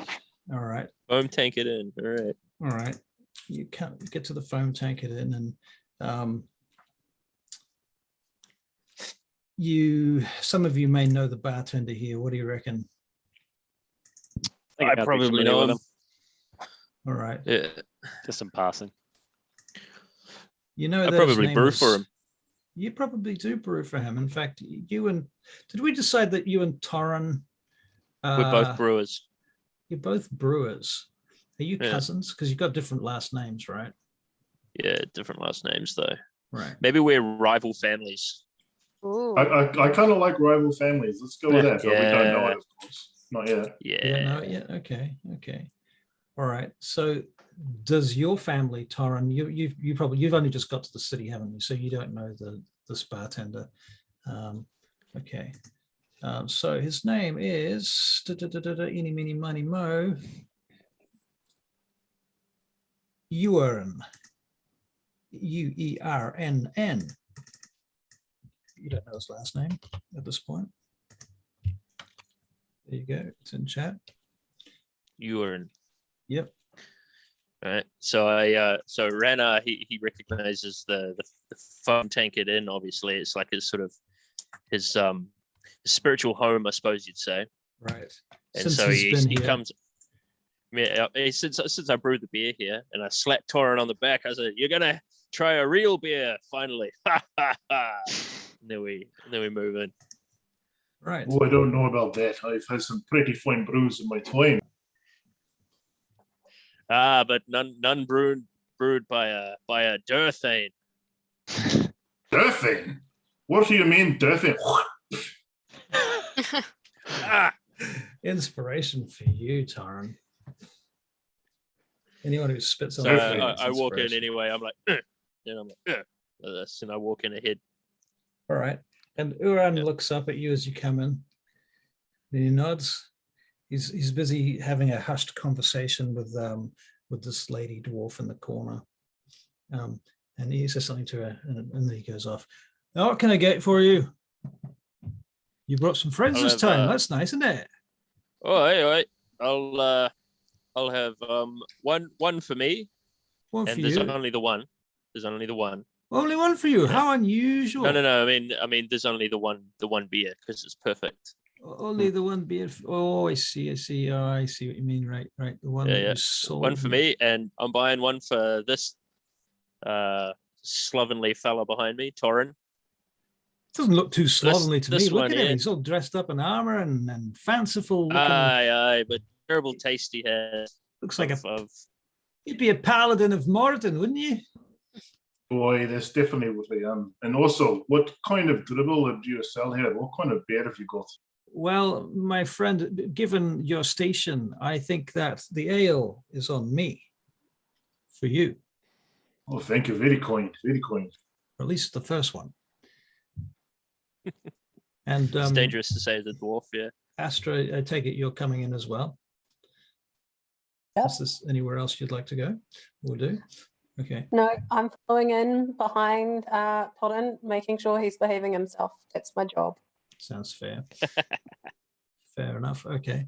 And who's this? I'm Estra, cleric of Moradin. Oh, a cleric of Morden and a paladin. Well, I think it's a free round for all tonight. Right now, Aye. Cathra, let's get this on the road. Get these people some drinks. Get them what they want. And before long, you find yourselves at a nice big table together with a keg or two of one or more different types of ale. Foam tankard ale. Pouring ale down your gullets.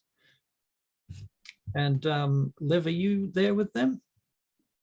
Yeah, I'm probably kind of sitting quietly on the side, not really participating too much.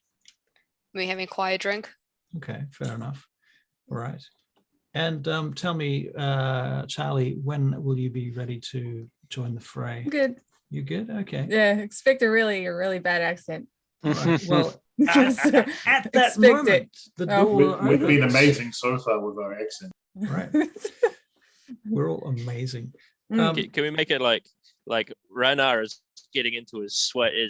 He's really like he's getting really like jolly and mirthful, and because he's surrounded by all his peers, everyone knows him, and like this is his place. And then Right.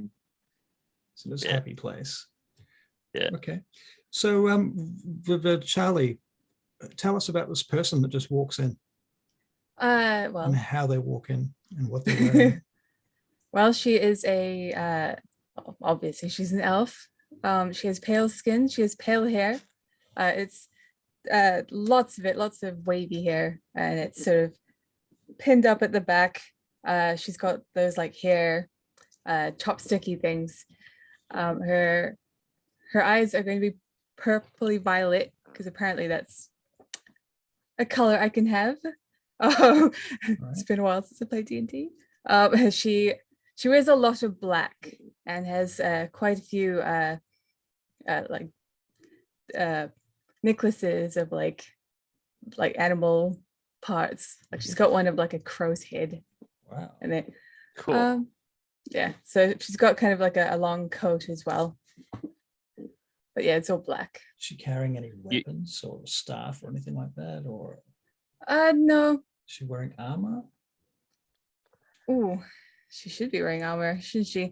It'll be under her coat. Right. Yeah. So it might not be apparent. No. Does she have any bags or anything with her, or she's left all that stuff behind at the temple? She's left it behind. Okay. Currently she's here for something else. Okay. All right. Well, you Also, come I in. ducked down to get through the door. I imagine everything's dwarf height. So Right.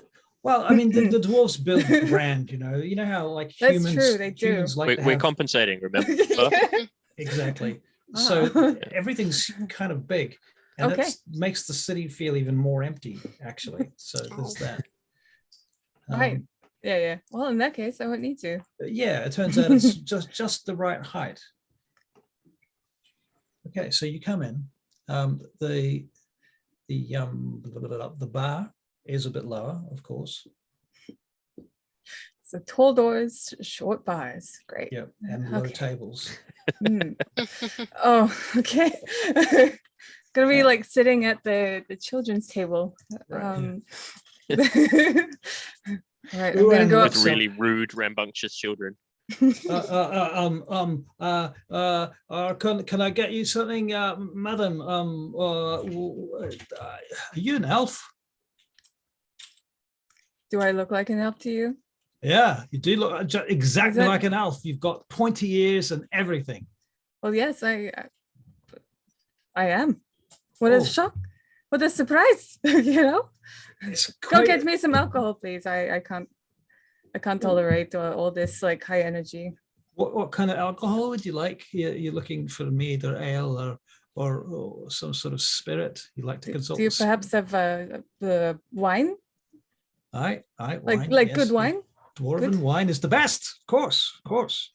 I may even have a Okay. bottle of elven wine here somewhere if I look for it. You start digging around behind the counter.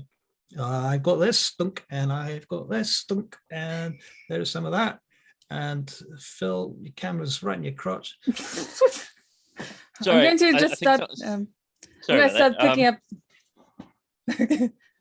Stop. I'm going to start picking up all the bottles and like looking at them and be like, oof, that was not a good year. Only have I'm afraid that's all we've got as far as wine's concerned. I've got mead. There's this mead here. Cathara, do you know where the other mead is? The special mead, you know, the one. Yeah, not the dragon's breath. Don't bring the dragon's breath out here. And Yes. Rana, you've heard of dragon's breath. Torrin, you've heard of dragon's breath. Dragon's Oh, breath. I will is- try this mead. All right then. So are you from the surface? Yes. So you don't look like a dark elf, are you? You're not a dark elf, No. right? Because you know, if you were a dark elf, you wouldn't be tolerated here. I would not be able to serve you. Do I look like a dark elf? A little bit like a dark elf, yes. No, I am not a dark elf. You But might be in disguise. oh, for Pete's sake, just get me the alcohol. Right, here you go. That will be Good. 12 silver pieces, please. Here. Urine. Put it on a tab and bring over here. Oh, I'll take that back then. Oh, all right. This fine gentleman here, the Paladin of Moradin, his name is Torrin Frostbeard, has bought you a drink, and he'd like to talk to you by the sounds of it. I will look over without saying too much Okay. and Welcome, sit on the welcome. very small chairs, my knees up like this. Um, why is everything so small here? What is all this? Well, I assure you, nothing is small here. It's just a joyant. But welcome to the Joyant. group. The joyant, yes. The Joyant. joyant. Right. Yes. Well, is this everyone? Yes. This is Gildreus, and this is Gil, Gil. Gil. Everyone calls me Gil. I cannot pronounce your name. It's so tough. Gil will do. Gil. Gil's fine by Gil. and Nice over to meet here you. is Astra, and this is Reina, the Daphane. The Daphane. Reynard Thane, also known as Foam Tankard. I'm very famous. But that's another very hard just name for me to pronounce. so- Walked through the door, didn't you? You can't even read Dwarvish. Doesn't sound like you can speak much common either. Where you're from, Les? Racism. It's none of your business. Not much for talking either. Gil likes that. She's got a spike in her mouth, this one. Do you normally talk in this third person? Occasionally. In and out. I laugh at Gildreus because he looks like a buffoon. I don't Is it- spend See, much that- time around people. It's just the way I am. and the rest of you? I like this elf. So the rest of the elves, they're shit to you? No, not shit. Just, not my people. That's all. But, dwarves aren't often my people either. Gil just likes Gil. that foot and mouth. It's great.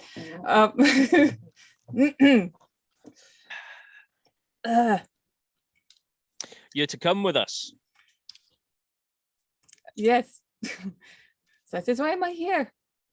Obviously. I have to wonder what we'd be needing an elf. Why?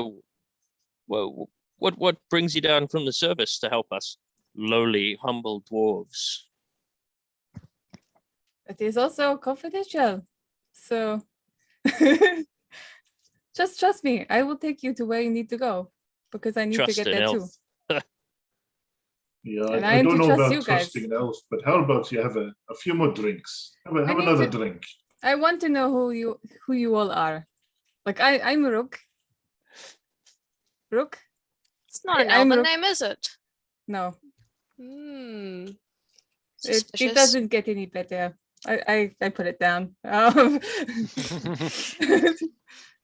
That is not for me. Well, No. Like You I have said- to drink more of it. You have to drink like half a cup, and by that point, your face will go numb, and you'll be able to drink the rest. It tastes better when you can't taste it. How many times have you been to the Underdark before, elf? That is also confidential. That is not what we're here for. We're Well, here you to go should know. after this artifact. Aye. I Sorry, you just piqued my interest. I fancy myself as a bit of the traveler of the Underdark, and I was expecting to kind of lead the way on this. So, you appreciate that I'll be a wee bit on the back foot here. So someone coming in and telling me how to, I guess, do my job. Cool. I looked at someone else. What about you over there? Me? Just pointing to yes. Yes. My What- name's what is- Estra, and I'm a cleric of Moradin. I hang out with this big lump over here, Torin.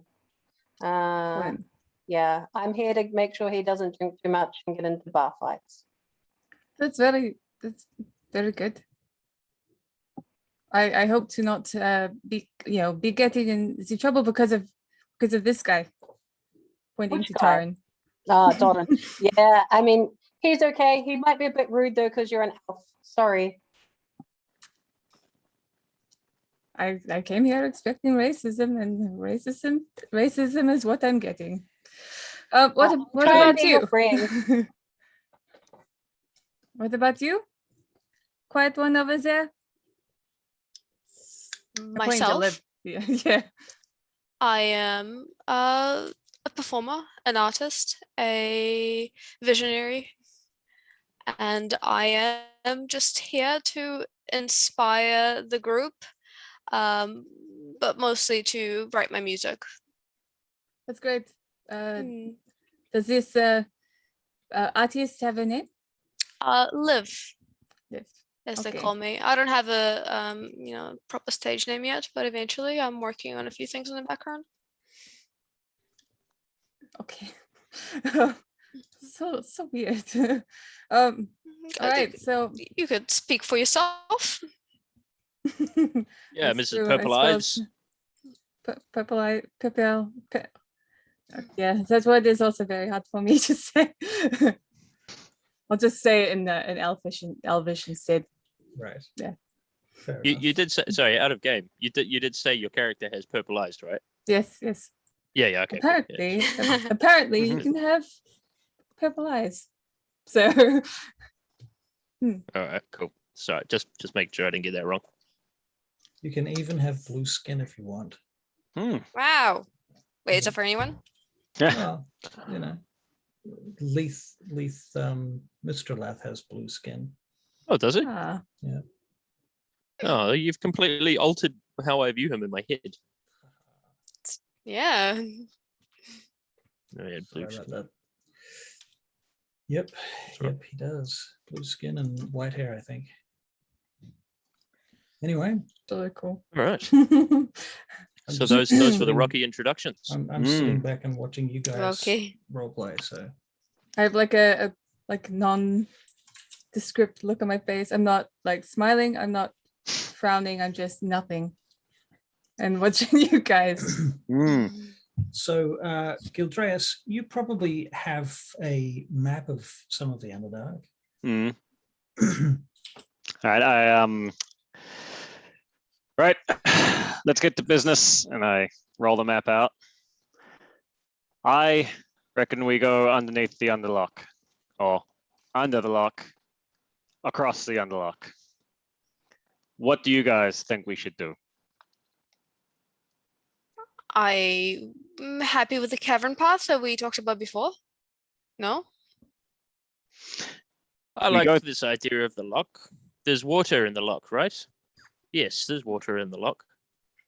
I like the idea of the lock. Do I know what? Do I have an inkling of what the best path would be? You probably don't have too much of an inkling about that. What you know about is the artifact. Right. You know its name and you know what it probably does. I'll point Right. to like one direction and be like, this is the best way. Obviously. That way Is- is how convenient. That way is where the drows are. Shit, it's a trap, a lure, a plot. The way So- I see it, One We've got- route, the fastest route would take you perilously close to Abnog Gur, which is the capital city of the Drow.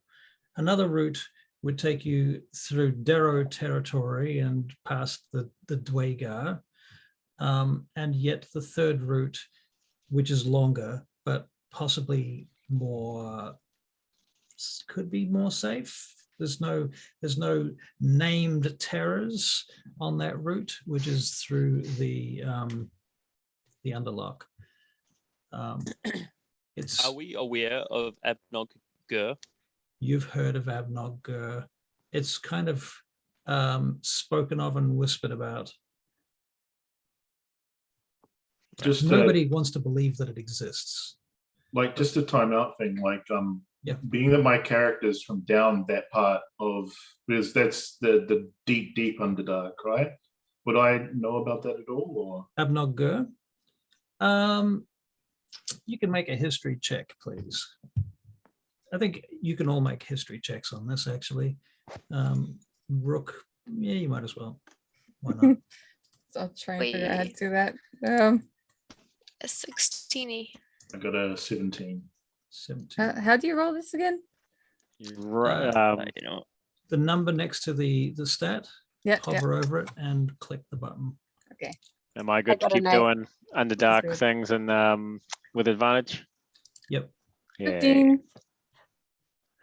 Okay. 1, 5. 5, pretty good. 17. 17, okay. All right, so history checks starting at the top. Gildreas. 17. Okay, was that a separate history check you rolled 30 minutes ago? Okay, yeah, it was. Okay, so Torrin got a 17, Liv a 16. Asta, you clearly have no idea about Abnog Gur. I've been in a cave for a long time. That makes sense, right? Rook a 15. Raynar doesn't know anything about Abnog Gur either. Not sure why. I guess you've been He's been concentrating on nature and drinking, making ale. Those of you that do, Abnog Gur is, as I said, the capital of the Drow, and it is a rumored location. Nobody knows where it is. The Drow, you know, they take slaves from time to time, and they will even capture dwarves and take dwarves as slaves. In fact, that's one of their favorite types of slaves because dwarves are good at building stuff.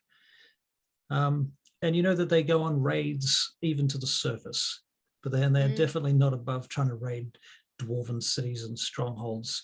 But that happens, to be honest, that happens rarely because the dwarves are pretty good at defending themselves and building good defenses. So it's pretty rare that the drow can get in. So yeah, Abnog Gur, nobody knows where it is, but you know where the Gildreas in particular, you have marked on your map locations of drow encampments that you have come across, Hmm. where you've seen drow trading posts where they sell slaves to each other and to other people. So how long should this journey take? Would you say about 3 months or so? Yeah. On foot? Yeah. Right. You also know that in the Underdark there are 3 giant caves. One of them is the Underlock, Hmm. and that everybody talks about, it, everybody knows.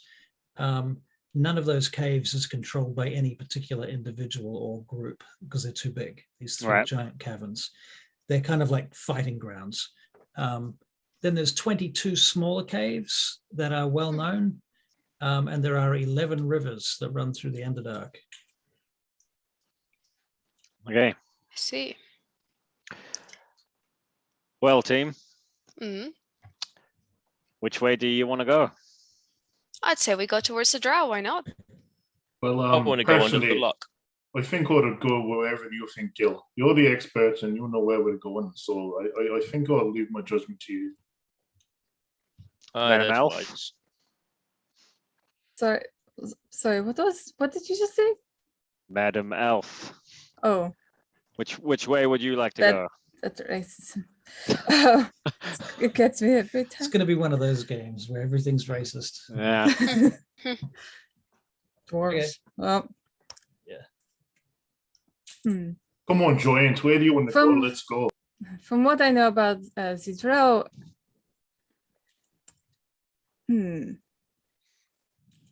I don't know if you guys should really be going that way. I don't know how to get you out of shit Hmm. if you do end up getting captured.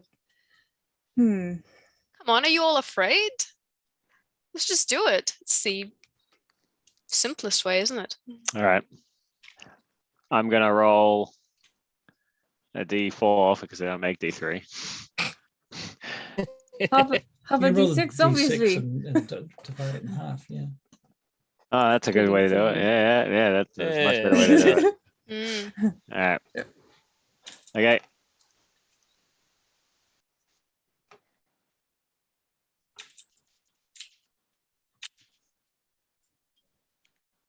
So you Right, didn't guess we're tell going- us what number was what. I was up in my Yeah. head. Sorry. So it was because in my head I imagined Dwager was to the left, Underlock was in the middle, and Drow to the right.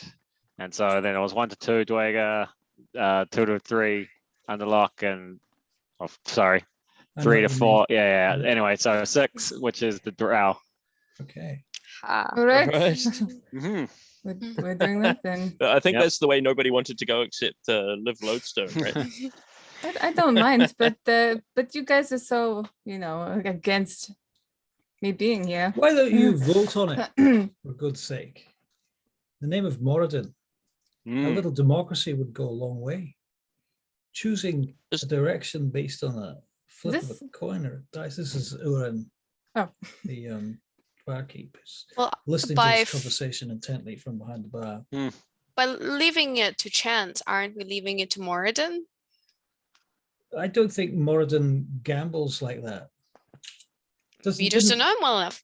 I would have thought that Moradin gave you a brain so you could use it. Shots fired. Yeah. Well, you smell, and you smell bad. That is a deep end. Mm. Good job. Another drink for the lass. Okay. Torin, which way would you like to go? I think I'll go for I like lakes. We'll go with the lake view. I'm going with the lake view. Raina? I'm a coastal man myself. I happen to be a sailor as well, so the lake for me would be absolutely perfect. All right. Well, pretty close there, Astra. I have to go with Torin so he doesn't get himself into mischief. All right. Sounds like we've still got 3 votes left. So, Rook. I want to see quick way. It's the way that will get us the artifact sooner. It sounded like it was the underlock as well. Let's Liv. go. I thought that was the drow way. Yeah, the drow was faster, Ah, wasn't the it? drow is fastest. Okay, yeah, The drow is physically the shortest distance. yeah. Okay.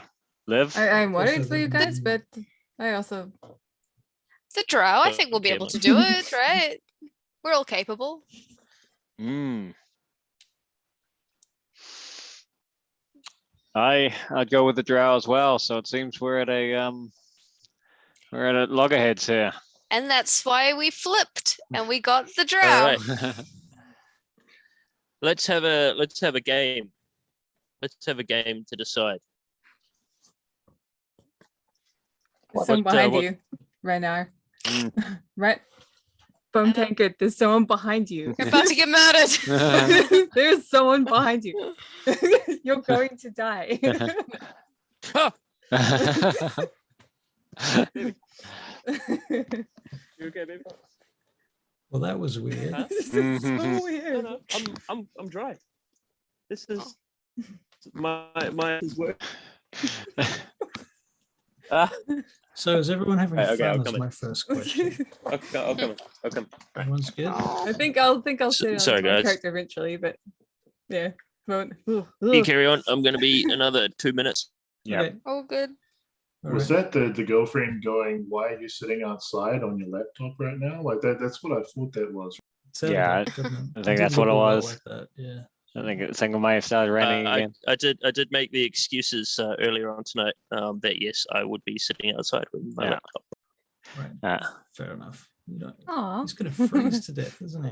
Yeah, it looks like a lovely warm jacket. Yeah. Well, I guess Reynard's gone to pee, so there you go. And he's So much taking for us the with game. him. All that ale. Well, Uh, I guess that means we're going to the draw, to the door then, because Rena's gone. As long as he doesn't take the computer to the bathroom. It'll be the quickest. It'll get us done. Then we can continue on. We're not actually going to the city, just skirting by close. The closer we are to danger, the further away we are from harm. Think about the excitement of it as well, right? If we're going this journey, we might as well make the most of it.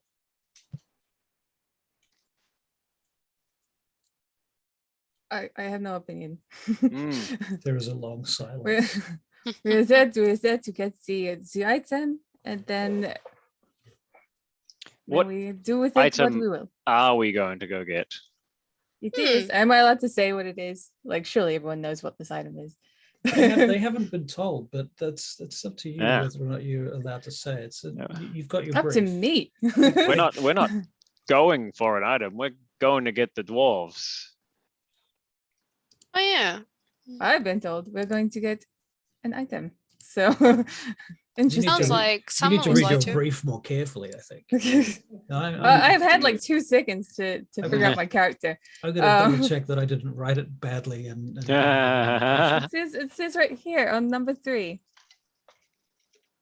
it does say that. Yeah. So that's what I thought our mission was, because you wrote it down saying that was the case. I would imagine that you've just got a different kind of brief than us, and you're just coming along. Well, it may be that Rook. the individual Face that palms. gave you, whoever gave you your brief, Rook, clearly didn't take into account what their brief was going to be.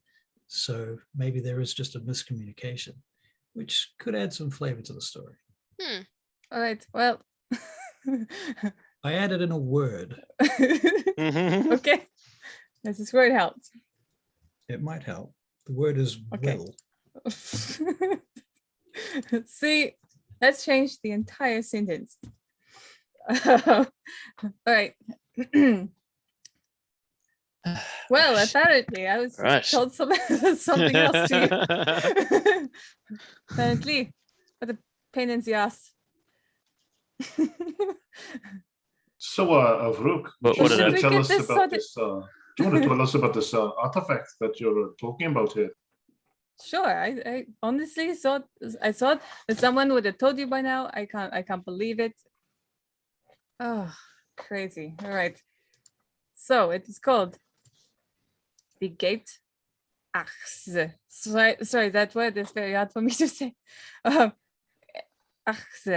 The gate Achse.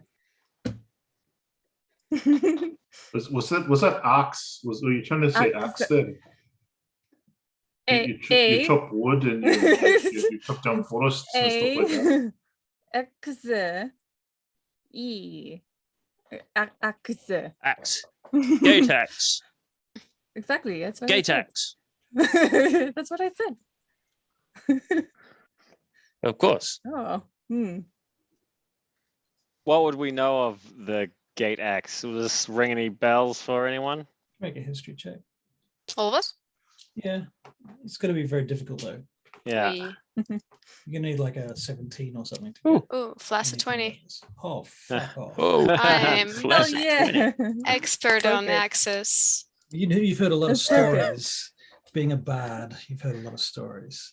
So, Raina, was that a history check you just made with the 17? It was a Torrin got 17 history 1. check, yeah. Okay, so this is a good time to Damn. talk about Alright. what happens when you roll a 1 or a 20. Mm. So a 1 is Was a it critical a natural fail. one, though? It looks like yeah, it's a natural 1. There's no modifier on it that I can see. Right. 1 is a critical 1. A natural 1 is a critical failure. A natural 20 is a critical success. Now, according to the rules, unless it's actually an attack roll, a critical fail doesn't actually make any difference, but it's up to the DM.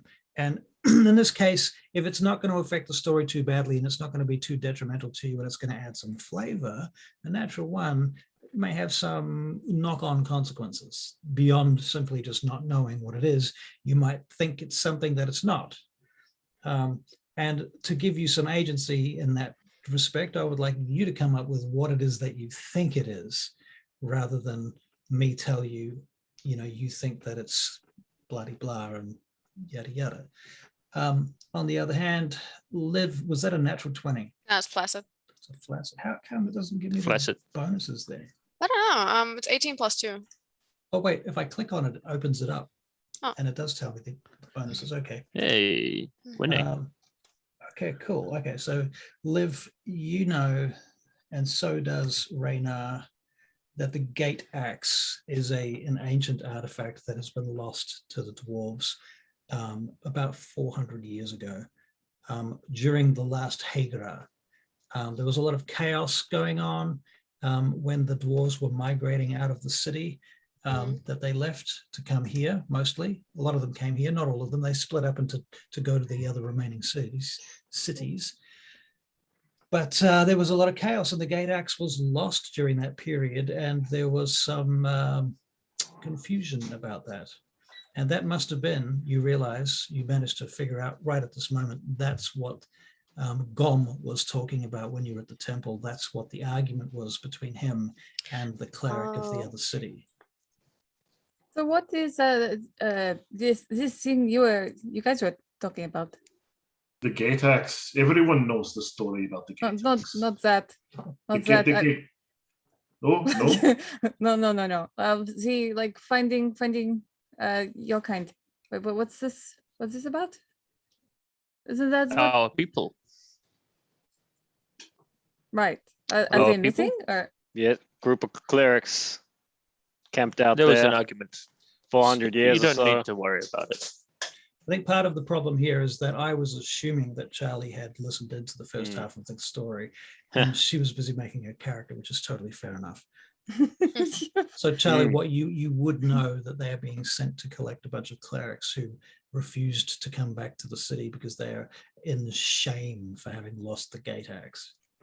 All right. Yes, I remember. Sorry, that meat was really shit. Put me into a dizzy spell or something. I don't know.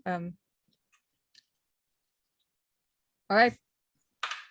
So was it the gate axe you're talking about then? I've heard rumor of the gate axe. It's the guitar, right? It's the little guitar that all the dwarven people used to play back in the days, and it had magical powers. Is that correct? That's exactly wrong. Exactly wrong. It doesn't sound like Flodden to be exactly wrong. Pick up a history book next time we go find a place that sells books. Reading's not high on Torin's list of skills. I don't know. You have a bud here. Maybe the bud could, you know, weave a tale or something. Whatever. Nothing that trivial. That's, beyond me. You might want to find some average run-of-the-mill loot player. Haha. So we're to go and find our people and bring them back, and you're to find the gate axe. Yes. Need your help. I see. So why don't we make it that I help you and you help me, and we help each other and all that BS. Aye, sounds like a plan. I can deal with that. No I'm more still a little racism. confused about this. So why is she trying to collect the loot? Oh my god. Oh my god. Does anyone else want to The take elves over? are greedy. The elves have always been jealous of dwarven artifacts. Would I know that, Russell? Yeah. That's Yeah. that's a cool story that you've heard. All right, cool. Yeah. Okay. It would never have been the other way around. So have we decided whereabouts we're going to be going then? We're taking the thought route so. by the drow. It'll be dangerous, but I think let me count. 6 of us can handle it. You've had combat experience, time in the field. What me? All of you, Oh. Paladin, Aye. can handle a sword. Hey. I've fought many training dummies in my time. Fantastic. I'm very good at hiding behind Torin. Excellent. And you can be You're a doing cleric, are you healing. not? Can heal, but I'm not very good at fighting. Good. And you, druid, is it? Aye. Obviously spend a a lot of druid. time in the dark. I have a couple of nifty spells, Mm. and my trusty spear here. And the Yep. bard, Spear and Mm. yeah. bit of a strange one to bring along. Anything you particularly bring to the party? Has anyone seen Liv's drum? I'm wheeling it around with her me, so they gong? probably would have. Right. So she's wheeling this enormous gong around, right? Yes. Has it got wheels? Yeah, well, I drew it so far with wheels, so let's hope wheels are canon. I- Gong wheels. Is it not like a big wheel itself though? Pretty much. It's let me show you. Let me figure out how to share this. Unless it's a square gong.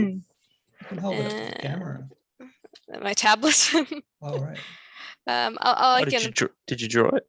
I'm She thinks drawing she it is in the. drawing it. Can I post things in here?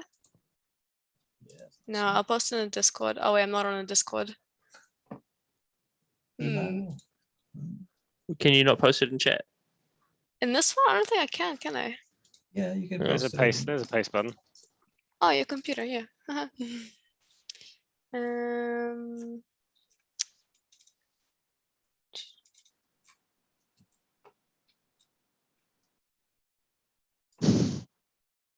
Okay, I think. So what we're doing here is Maria is a really good artist, and sometimes we get blessed with her.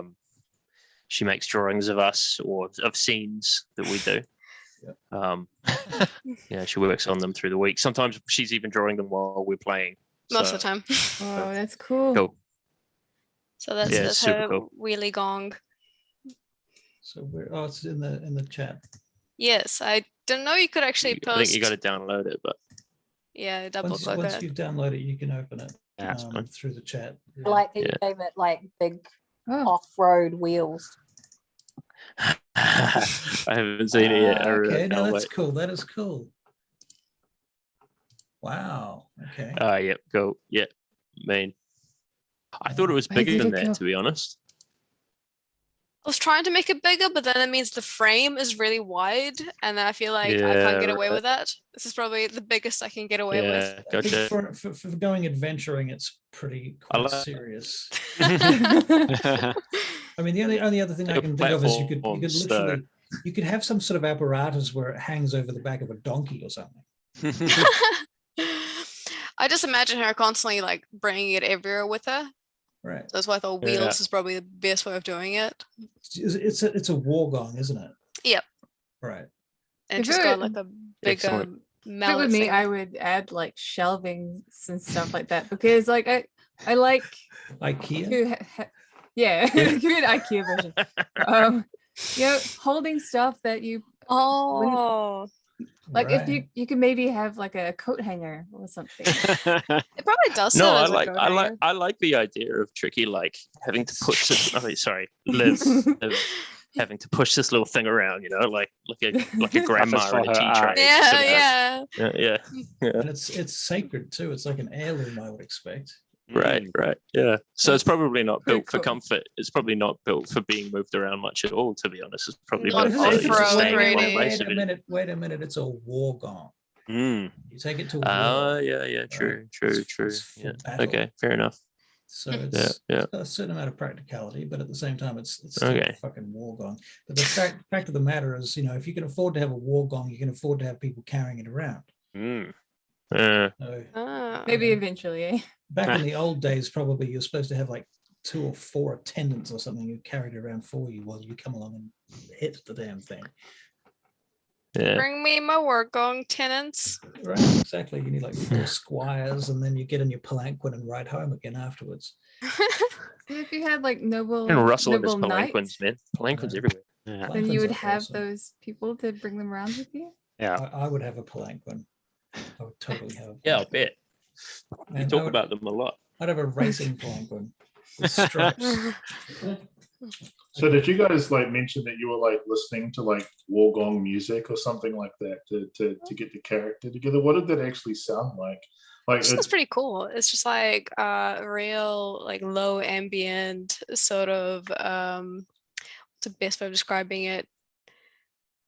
Cave noise essentially. Soundscape is like Yeah, because there's different ways you can play it. So you can scrape it on the side Yeah. with like a essentially like a violin bow.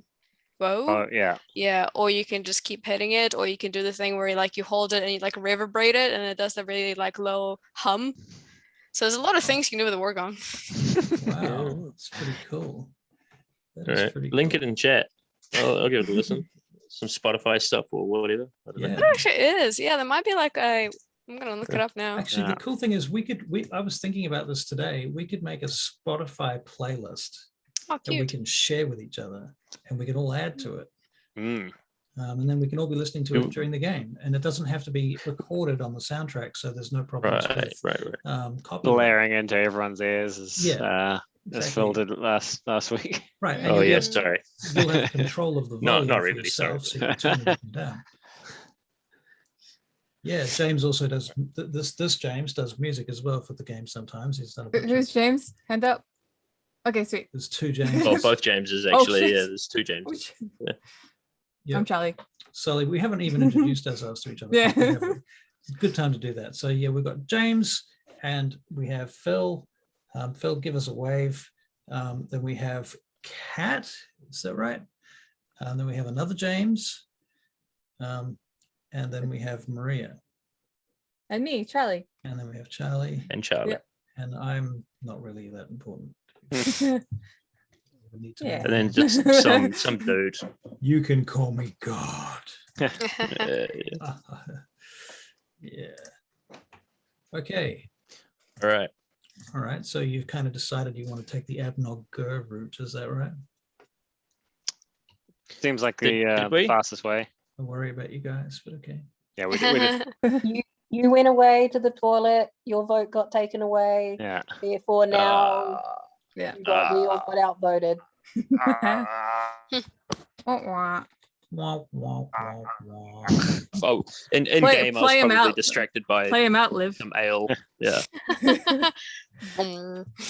In game, we decided you needed to go to the toilet because you drank too much ale. I did That's not. Yeah, It's not true. We decided that your character had to go to the bathroom. I'm looking at this picture and I'm Oh, thinking, actually, no. Yeah, no, that's accurate. Yep. Yeah, that works. my favorite thing about the picture is Liv's eyebrows. It's got really short, furry eyebrows. She looks dissatisfied, to be honest. I quite like that. Like a little bit like, who are you? She's a bit put out. Don't talk to me. Yeah. She's quite abrasive, but I think she's also like a real shit stirrer. Yeah, she looks like trouble. Yeah. Where would you get the idea for that though? Like, how did you? I'm just being rude. Don't worry. Okay. I like her platform shoes. Yeah. Yeah, yeah. Probably also non-practical either. I'm gonna say it's so practical for going on a mission. Right. See, like, if you put like little drawers in them, you can put Yeah, that might be potions nice. Those Little shoes give you hooks. like disadvantage on stealth. Do you think? I actually tried to make her a bit more stealthy because my last character was so bad at stealth that I actually like. Oh, I think yeah. dexterity is my top stat. Right. Yeah, it's my top stat along with wisdom for some reason. So please let me be stealthy for once. Right. I won't give you disadvantage on stealth because of your fucking clogs and your My war gong. gong. Your war gong. How are you going to be stealthy with a war? I want to be stealthy. I'm going to have a war gong. Only if she uses Wargong, because I think she also you have a proper weapon. Hey, this is a naturally occurring war gong. It was Yeah. part of this cavern system. Right. Naturally occurring war gong. Okay. All right. Uh-huh. Okay.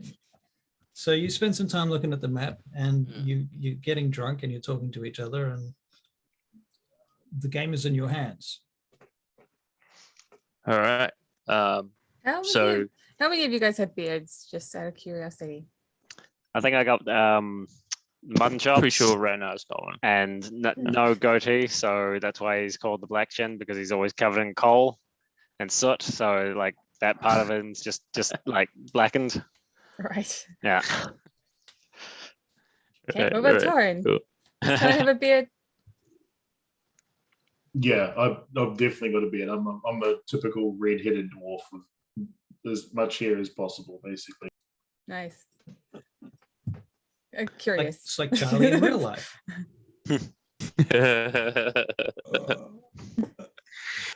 Sorry. It was an obvious shot. I had to take it. I saw it Low-hanging opening fruit. and I went for it. Yeah, low-hanging fruit, exactly. Yeah. Renar's got a beard, Nice. definitely. Yeah, but it's like wild and bushy, like not like manicured. It's because he's a druid. So Mm. Mm. So he doesn't look like a hipster. He doesn't No, have no, a no, man he's- bun and a no. He's way too slovenly to be a hipster. All right, fair enough. By the way, I also stick at things. You He's- never he's- asked what I did, so I I have a spear and I stick at things. Oh, you have a spear See. too. Oh, I have a spear. We're Do you- both spear people. Maybe one day we could challenge each other. Yeah. I mean, Do you There's just a stick bit of hair the in- spear in into my mouth. things? Do you do anything else? Is that suggestive? No. It's No. Gildreas just blushes and stares down. hard to tell that you are blushing because you are covered in black crap. That's right. Rook, you need to equip your weapons on your character sheet. I thought I did. I'm still not used to this. Oh, I don't. It's not. I can summon it. So Doesn't mean you shouldn't have it equipped on your character sheet so that you can, let me figure out how the logistics are out of game, because holy shit, D&D is it's a ride for me. I would normally write this out. right. Hmm. Mhm. I usually use my spear for fishing. Oh, Get some fish. does that work? Yep. Okay. Cool. Fish is good. It's tasty. It's nourishing. It is. It is nice. Yep. And mushrooms. Mushrooms as well. Fish and mushrooms. That's what we eat as dwarves. What do elves eat? This is Renar trying to make small talk, by the way. Dwarves. Yeah. Elves eat dwarves. Yes. Well, now that doesn't make sense. If elves eat dwarves, they'd be much fatter than you are, my dear. we prepare. You guys are a delicacy to us. You know, we will have small slivers of you over a period of months. Well, you won't be having any of this dwarf. I'll tell you that much. Mm. Besides, I don't taste like dwarf. I taste like fish and mushrooms. I was only joking. Don't worry. I won't eat you. All right. Good. It's very good. Hey. This is an odd conversation. The bells ring in the distance. You hear the temple bells ringing the time. It's now 4 o'clock in the afternoon. All right. So we're settled in. We're going to Gildreas is going to lead us on the way to Abnog Gur. Is it Abnog Gur? Yeah. Well, he's going to lead us along the path that goes close to Abnog Gur. Right. And are we ready for our journey? Do we want to set need off now? things? Do we want to stay the Now? night? Oh, That's the question. I'm in my cups, sir. Well, we're all dwarves. We can handle our liquor. Let's get on. We're all dwarves. I say let's do it. We're most of us dwarves. Rook, you're basically Aye, Gandalf in The Hobbit. Yeah. I mean, I'm a The druid, beginning- so I've the got beginning of The Hobbit. everything I need with me. I never. You- I didn't watch that. Oh, It's a book as well. It's also a book. Tara and Astra, how do you feel? Would you like to leave now? Would you like to stay the night? Oh, I think we should go. Let's do it. Let's get this on with. Let's do it. Rook, Liv? I think we should stay. I'm in a rush, but either way, I don't really. Meh. That's what an elf would say. Renar doesn't know what an elf would say. Mm. Oh, well. I So love the openness of having an elf in amongst dwarves. It's so great. it does cause a certain level of friction. Yeah. It'd be interesting to see the character arcs over time, if and when they start to trust each other or Yes. not. Who knows? Maybe they never will. Maybe it will always be this awkward. Mm. So you want to stay the night then? I mean, that it makes sense. We stay, You- we rest, and then we start afresh and all that. Yes. You wanna sleep somewhere surrounded by a bunch of dwarves. A lot of dwarves. I You mean, there's feel no- comfortable sleeping in a dwarven city. There's no real night here, you know. And I was trying to assume how she would fit in a bed as well. I don't think we have beds big enough for her. She's already stayed here several nights, but you don't know that. And they just put several dwarven beds together. I'm pretty sure I will be fine. I've been here quite a few nights already. Surprised we haven't seen you before tonight then. You've already caused quite a stir in this little mean, tavern at least. Okay. Don't know. I'm not sure what you mean by that, to be honest. Well, look at the innkeeper. I look at the He's innkeeper. He's looking at you. Watching the whole time. Yep, Yeah. true that. Do you like another drink, lass?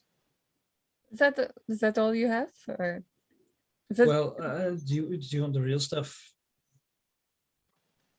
Would you like to see? Oh. He looks at the rest of you. No, can't do it. Can I? Yeah. Dragon's breath. you think dragon's breath? Bring it. Would you like a cup of dragon's breath? Yep. Right then. Dragon's breath. Okay, this one's on the house, but it's the only time I'm going to do this on the house. All right. Hey. Of course, Oh, wait, we're breaking up Am the I going dragon's to- breath, are we? it's kind of selfish of me, to be fair, because I want you to like it so that you buy some of it afterwards, and you'll think it's so fantastic that you'll never be able to stop. Am I going to die? Got this flag. Who drinks a dragon's breath? If you do drink this, he says, you will, of course, have to take responsibility for your own life. I will need 400 gold pieces of personal burial money placed on the bar counter now, over here. Why don't you give me a small cup?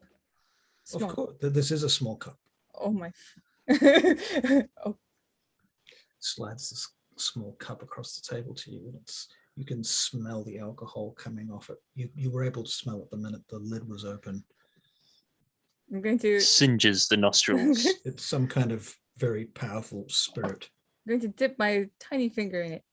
So you don't touch it, you drink it.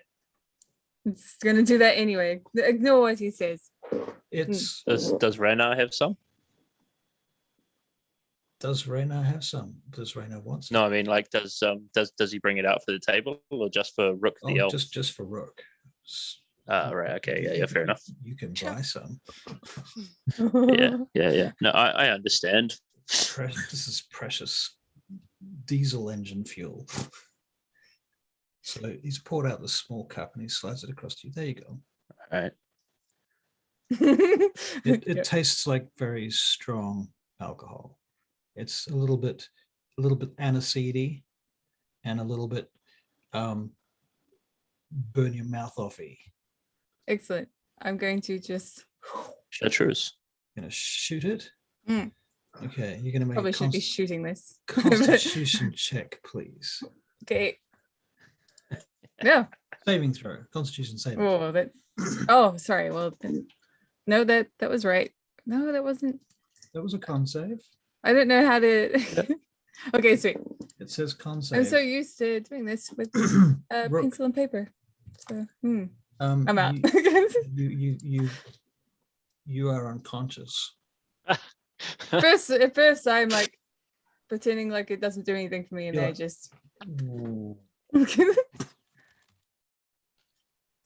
Right. Face plant Rena goes. on the table. Rena goes like, all right. Looks like we're staying the night. That went pretty well, didn't it? That was pretty good. Is she out? Aye. All right, now you can all have a drink. It comes around Hey. a little cup of dragon's breath. I'll take Just a a shot. tiny weenie, mind you. All right, be careful. You see what it I'll did to have a the elf. dragons. Of course, you're all sturdy dwarfs. I expect you to do much better than that. 15 for Gildress. You know you're making a saving throw. Oh, we're all doing it? Yeah. Okay. Yeah. Oh, of course. Ooh, flaccid 20.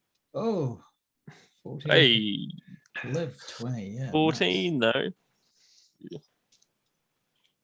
Taran a 13. So yeah, it's pretty, you're feeling it, but it's not killing you.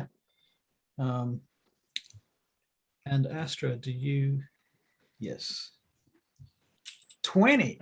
Flaccid 20. Very nice. Sorry, it took me a while to figure it out. Yeah. Yep, no worries. So we call it a flaccid 20 when it's not modified, or when it is modified. If it's a straight 20, it's a natural 20. Delicious. Sometimes we call it a Russell likes gentleman's 20 as well. Dirty 20. Russell likes a Dirty gentleman's 20s. 20 or a dirty 20. Yeah. So Yeah. you can use Flaccid any- 20, I believe, was Maria's invention.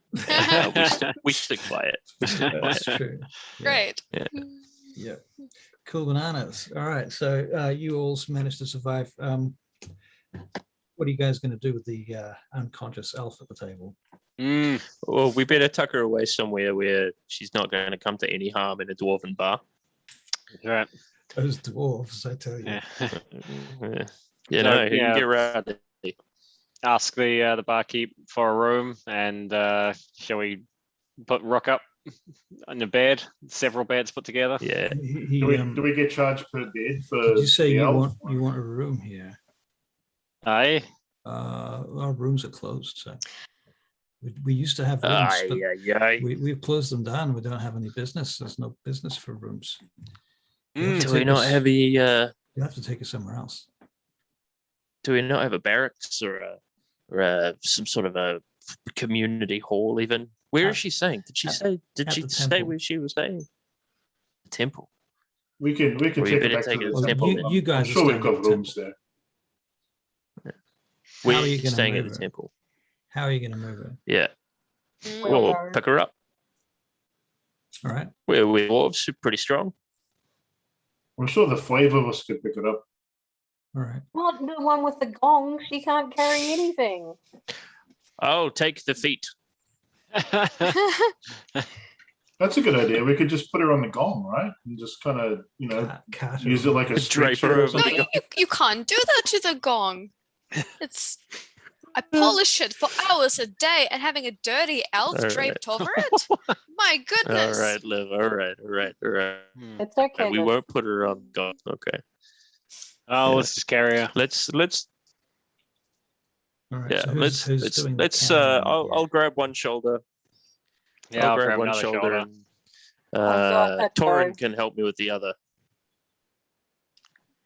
Let's get it done. We can do it. Aye. All right. So you're between me carrying and this elf Torin. down the street through the streets of Uthdark Hall back to the Temple of Moradin and up the hill. And there's a couple of other dwarves. It's very rare that there are that many people out on the street. There's about 4 people that you see on the way back, and they look at you like what the is going on here? And they turn and talk to each other, and you can just see the rumors start literally in front of you. Yeah. The gossip Good. has begun Good. before your very eyes. And eventually you get her up to the temple. About this point, as you're getting to the temple, Rook, can you make another saving throw, please? Constitution saving throw. Okay. A couple of you guys have frozen for me. Am I freezing for you guys? Occasionally. No, 11. good. 11. Yeah, no, Okay. you're still out. You stir for a moment and then you go back out again. You make some noise. Oh, Jesus, she's coming around. You're aware of the We've, fact we've that got to get her to Stupid the room before dwarf, she stupid. realizes what's happening. stupid dragon's breath. Stupid. And eventually you get her to a room. One of the temple dwarves tells you where to take her, where her rooms are, and they open the doors up for you. What are your rooms like? Actually, Rook, what's in your room? And is it like socks on the floor, or is everything put away neatly and tidily? I don't imagine she has very much outside of her bag. Mhm. So it'd be her bag and then the bed. So simple. Pretty Spartan. Like I knew that I was here to do something. Right. Yep. I'm not unpacking. Right. Okay. All right. So we don't learn much about her from that. But my bag's pretty, it's like it's Tell us black about the and it's got bag. like little tokens of like little silver like raven beaks and claws and stuff, and it's real cute. Well, for me anyway. Fair Yeah. enough. Do you Like- guys want to make religion checks? I Oh, mean, who's who's doing this? Who's carrying her? I mean, me and Torin have carried her to You and the Torin. Okay, so Torin yeah. and Rayna, you're making religion checks. Torin, Alright. you Oh my- can have advantage. Like, you Oh know wait, what? I'm using this one now. You can both have advantage because as a druid, I think you have a fair idea of these types of things. All right, thank you. I'd also have like a crystal on a chain around my neck as well. That's if you guys gave a shit. So that would be 12 from Rena. Sorry, I don't usually use the I digital just got a roll 9. dice. I forgot you can do an advantage on it. Didn't roll advantage. So Yeah, Torin, I did. I okay. right clicked it and ticked. Oh, the yeah, you got it. and rolled it. Yeah. yeah. All right. So I got a 12. All right. So Torrin, you got a 9, was it? Yeah. 12. Yeah, Raina, 12. Iffy. A it's little iffy. bit, maybe. It's a little bit, maybe. Yeah. You know, you've Maybe I recognize one of the little things that she's got. I think it's all kind of, the impression that I have is it's all very kind of soft and cuddly looking, despite the fact that they're all symbols of the Raven Queen. It's Raven skulls. Oh. It's not symbols of the Raven Queen. Oh, forgive It's me. just Raven skulls. There might be Just a Raven skulls. computation that makes that, but that would be entirely out of character. Well, maybe I'm suspicious because I see Raven skulls and I'm like, ooh, I wonder, and maybe Right. that's what the 12. Maybe that's my Well, low roll. Yeah. I mean, maybe you should make a nature check to see whether you actually recognize them as Raven skulls, because they could be Damn, sparrow both of these I have skulls. -1. All They right, could be okay, crow okay. skulls. I'll make a which- nature Right. check. Those two are very different. How do you get a druid with -1 on nature? It wasn't. How did that Yeah. even happen? Wow. Russell, look, you know I like to roll the dice. You know I like to make a random chaotic character, okay? You know this about me. I'm happy with the character I've made. It's a very odd one, but yes, Alright. he's a druid with a -1 in nature. No one is going to accuse you of min-maxing. Thank you. I take Alright, that as a compliment. So what was in your fact. nature check? Was it? What did you roll? 8. An 8. Because I rolled that one manually, sorry. Okay, But it was an so- 8. I'm not used to the digital yet. I Right. will get used to it for this one. I'm going to roll this one digital. Okay, cool. So you, in fact, Yeah. have no idea what kind of skulls they are, and For the benefit even- of and others. even less idea what that would mean if you did. So, okay, never mind. Yeah. Moving right along then, So good. Charlie. Not the best druid. Charlie, not the make best a druid. Constitution saving throw. Okay. Now that you're in your room, Uh, how long do you guys hang out with her? Do you sort of check to see that she doesn't die or anything, or? nope, worse. No. No, basically I throw her on. I leave. Well, I don't throw her, but I leave her on the bed, and think- be like, all right, yep, she's fine. I think now that I'm in like a Trust in her, cuddly, Alvin. I think now I'm in a cuddly position. I kind of just want to stay asleep according to my role. Right, that makes sense. Yeah. Torrin, do you stick around at all? No, I No. mean, come on, everyone can handle their ale here in Dwarven land, so we just assume she's drunk and we're good, That's what you do is you just Yep, dump them fair. in their bed and she'll wake up when she's ready. Yep. Okay. That's pretty much it, I reckon.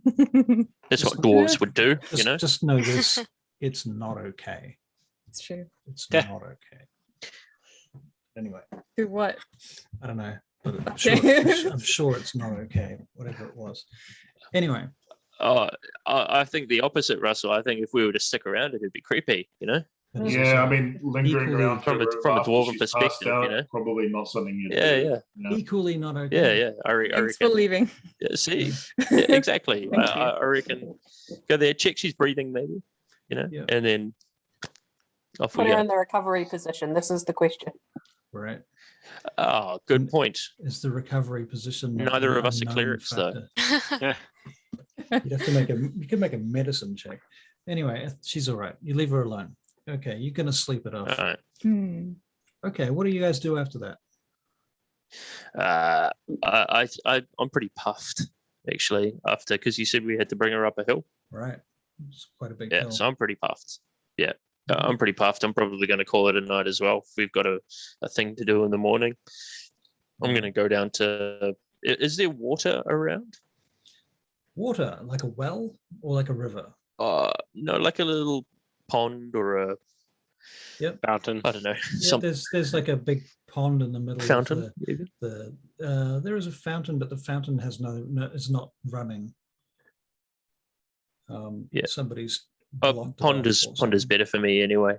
Yeah, so I'll head down to the pond and just sort of like Can you make a sit perception down. check? All right. Oh wait, no, digital. Sorry. Right. Give me the good stuff. I didn't see that. Oh, what? Oh man, What? not great. What? So what would it yeah. have been if you'd rolled an actual dice? I don't know. I didn't roll one, I don't know, Um, I'm curious. but it would have been 14 Yeah. 14 it would have been. Wow. 14. What a shame. Never mind. What a shame. What a shame. Okay. So you don't notice anything while you're sitting next to the pond. And what are you doing next to the pond? I wouldn't say I'm meditating, or maybe I am meditating actually, not in the elven way, but just like sort of, In the druidic way. getting my wusa back. Yeah, in a druidic way, sort of, but trying to get some sort of a feeling or some sort of a spiritual connection to the water next to me. Yeah. Yeah. You think there resting. might be a fish in there, Charlie? Okay, so yeah, bringing that point up. Elves sleeping. I'm not sleeping. What the fuck am I doing? You're unconscious. It's different. Oh, okay, sweet. Thanks for checking up on me, guys. They probably don't even know that you don't sleep. Yeah, true. We probably don't know much about elves, to be honest. Yeah.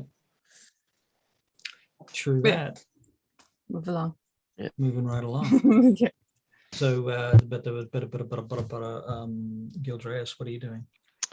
I think I'm gonna rest up for our big expedition tomorrow. I think I've had my fill of sociability and people, and I'm just spending some alone time.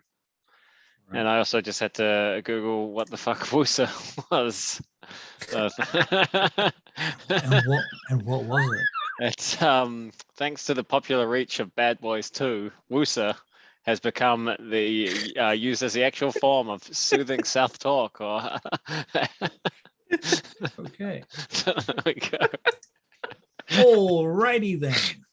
I'm impressed you decided to look that up. I never thought that. I thought that was part of the zeitgeist, man. You know, like, No. obviously not. Apparently. Cool. It's a movie thing, I think.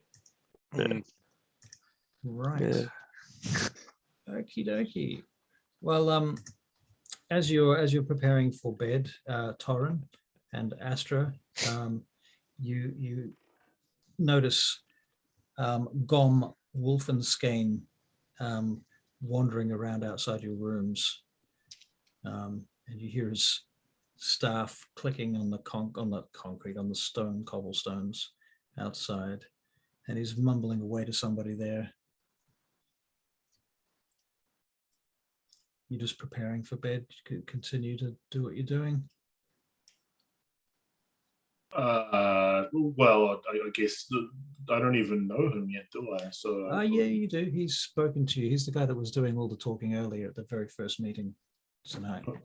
I guess I'd hail him over. I'd be like, Gorham, how are you? I came to check you are well and you are prepared for tomorrow. You'll be leaving on the morrow, I assume. I will be leaving in the morrow. Is there anything else you need to tell me about what's going on here? Well, you'll be going a long way, so keep safe.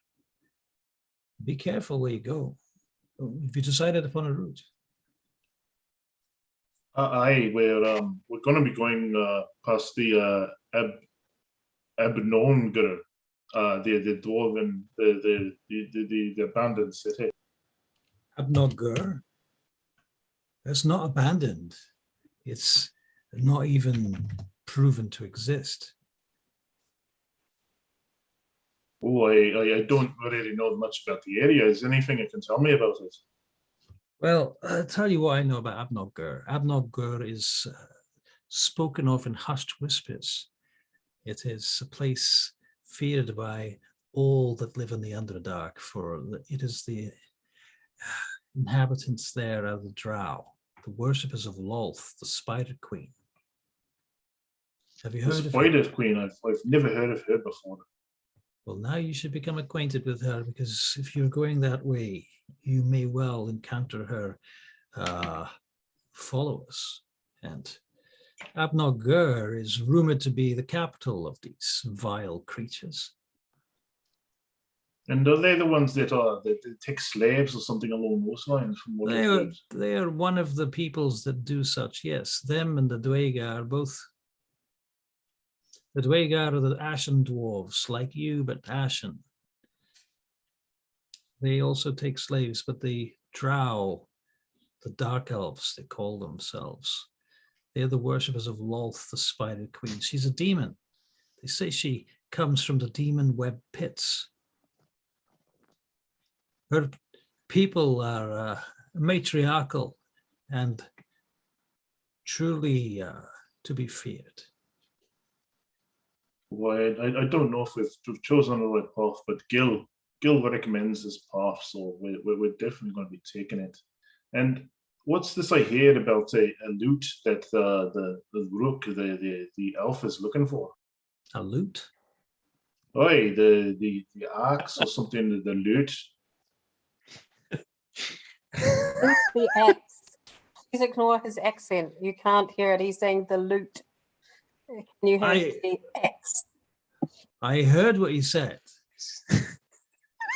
What are you talking about? There's stories about this magical loot. It's called like the axe of something or other. I can't even remember that.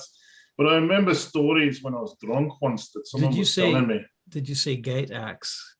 Oh yeah, that's it. The gate loot. You know, the guitar. Don't know what guitar is, but there is. You got the strings and you play it, and you know the bards normally have it, but for some reason our bard has a gong. Yes, that gong is very famous, by the way. It was present at the Battle of Kobandur 700 years past. On the surface, no less. It was hired by the elves. Were honored to have us there. In any case, that was the ancestors of your compadre, Liv Lodestone, who took it then. But these nights and days, axe, you speak of the gate axe, you're speaking of the relic, yes? Oi, that's what I'm speaking of.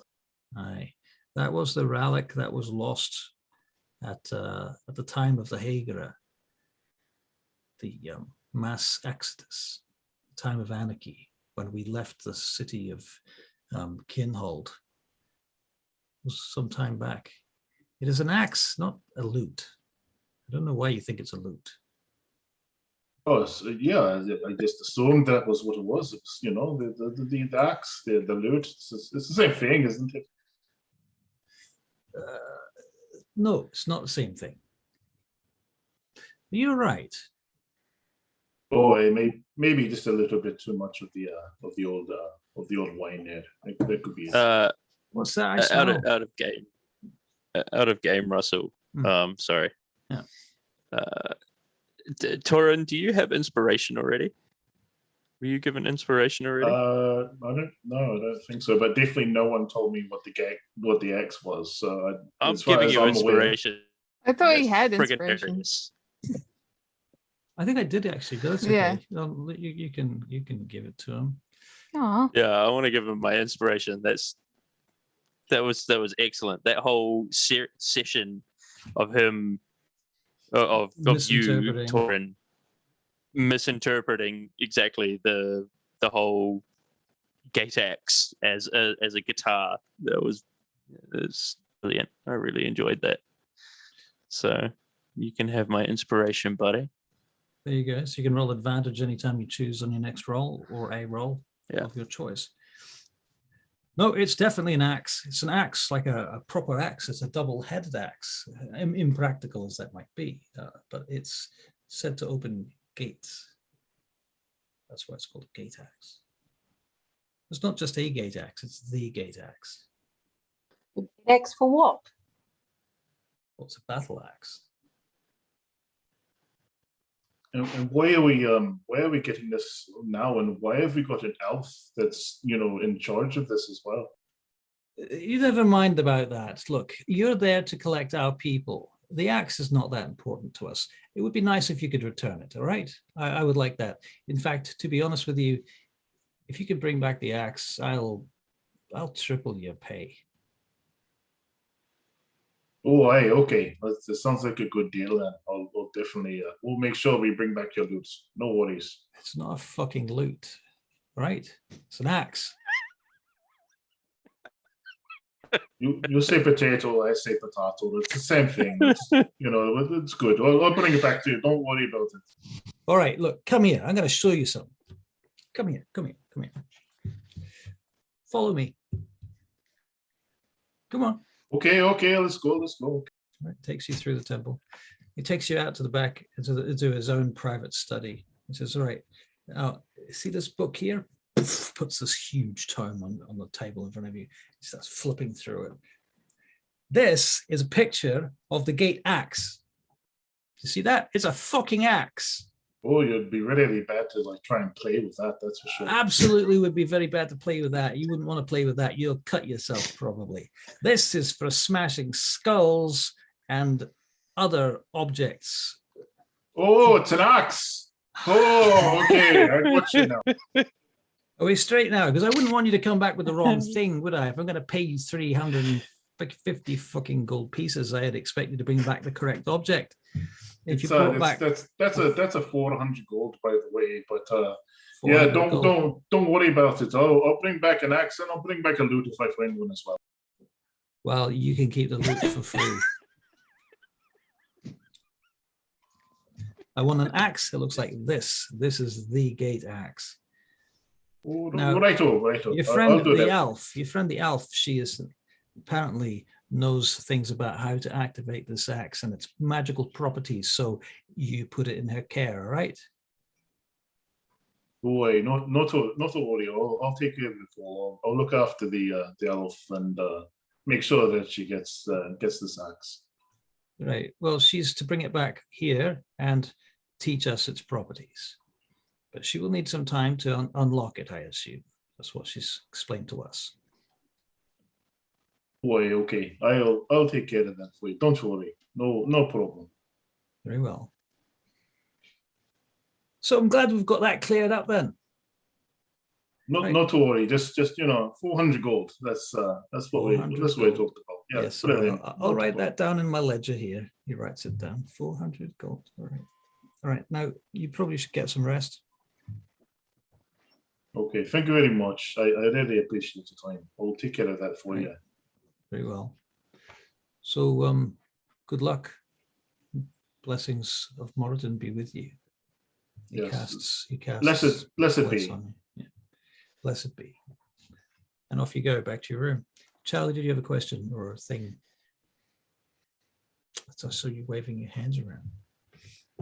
My hands are here. You have I to can't ask. control them. Yeah, that's a problem. Yeah, they're out of control. Out of That is a control. problem. That is a problem. Right. Anybody else got any questions? Anyone want to do anything before they go to bed, before they sleep? I did the little the little inspiration-y boxy thingy, right? And Okay. it's That's it. Yep. Yep. Cool. And it gives you a little siren look. Right. And when you want to use it, just unclick it. And Siren. yeah, it's just a reminder. You get Okay. advantage. Yeah. Yeah. Excellent. All right. So does anyone want to do anything else at this point before heading off the next day? You can say you wake up. Wake up is a good start. You're alive, Charlie, when you wake up. Ugh. Yeah. No. No, at least there's no sunlight. There's no We're in the sunlight. Underdark, That's so true. I don't have to contend with the hangover and the sunlight. That's true. All That's is true. good. Bright Mm. light, yeah. Yep. Okay. So you do wake up and you are summoned to eat your morning meals with the temple, which is a reasonable meal. I mean, they seem to put on a decent bit of a breakfast for you all. After all, you may well be going off to your doom.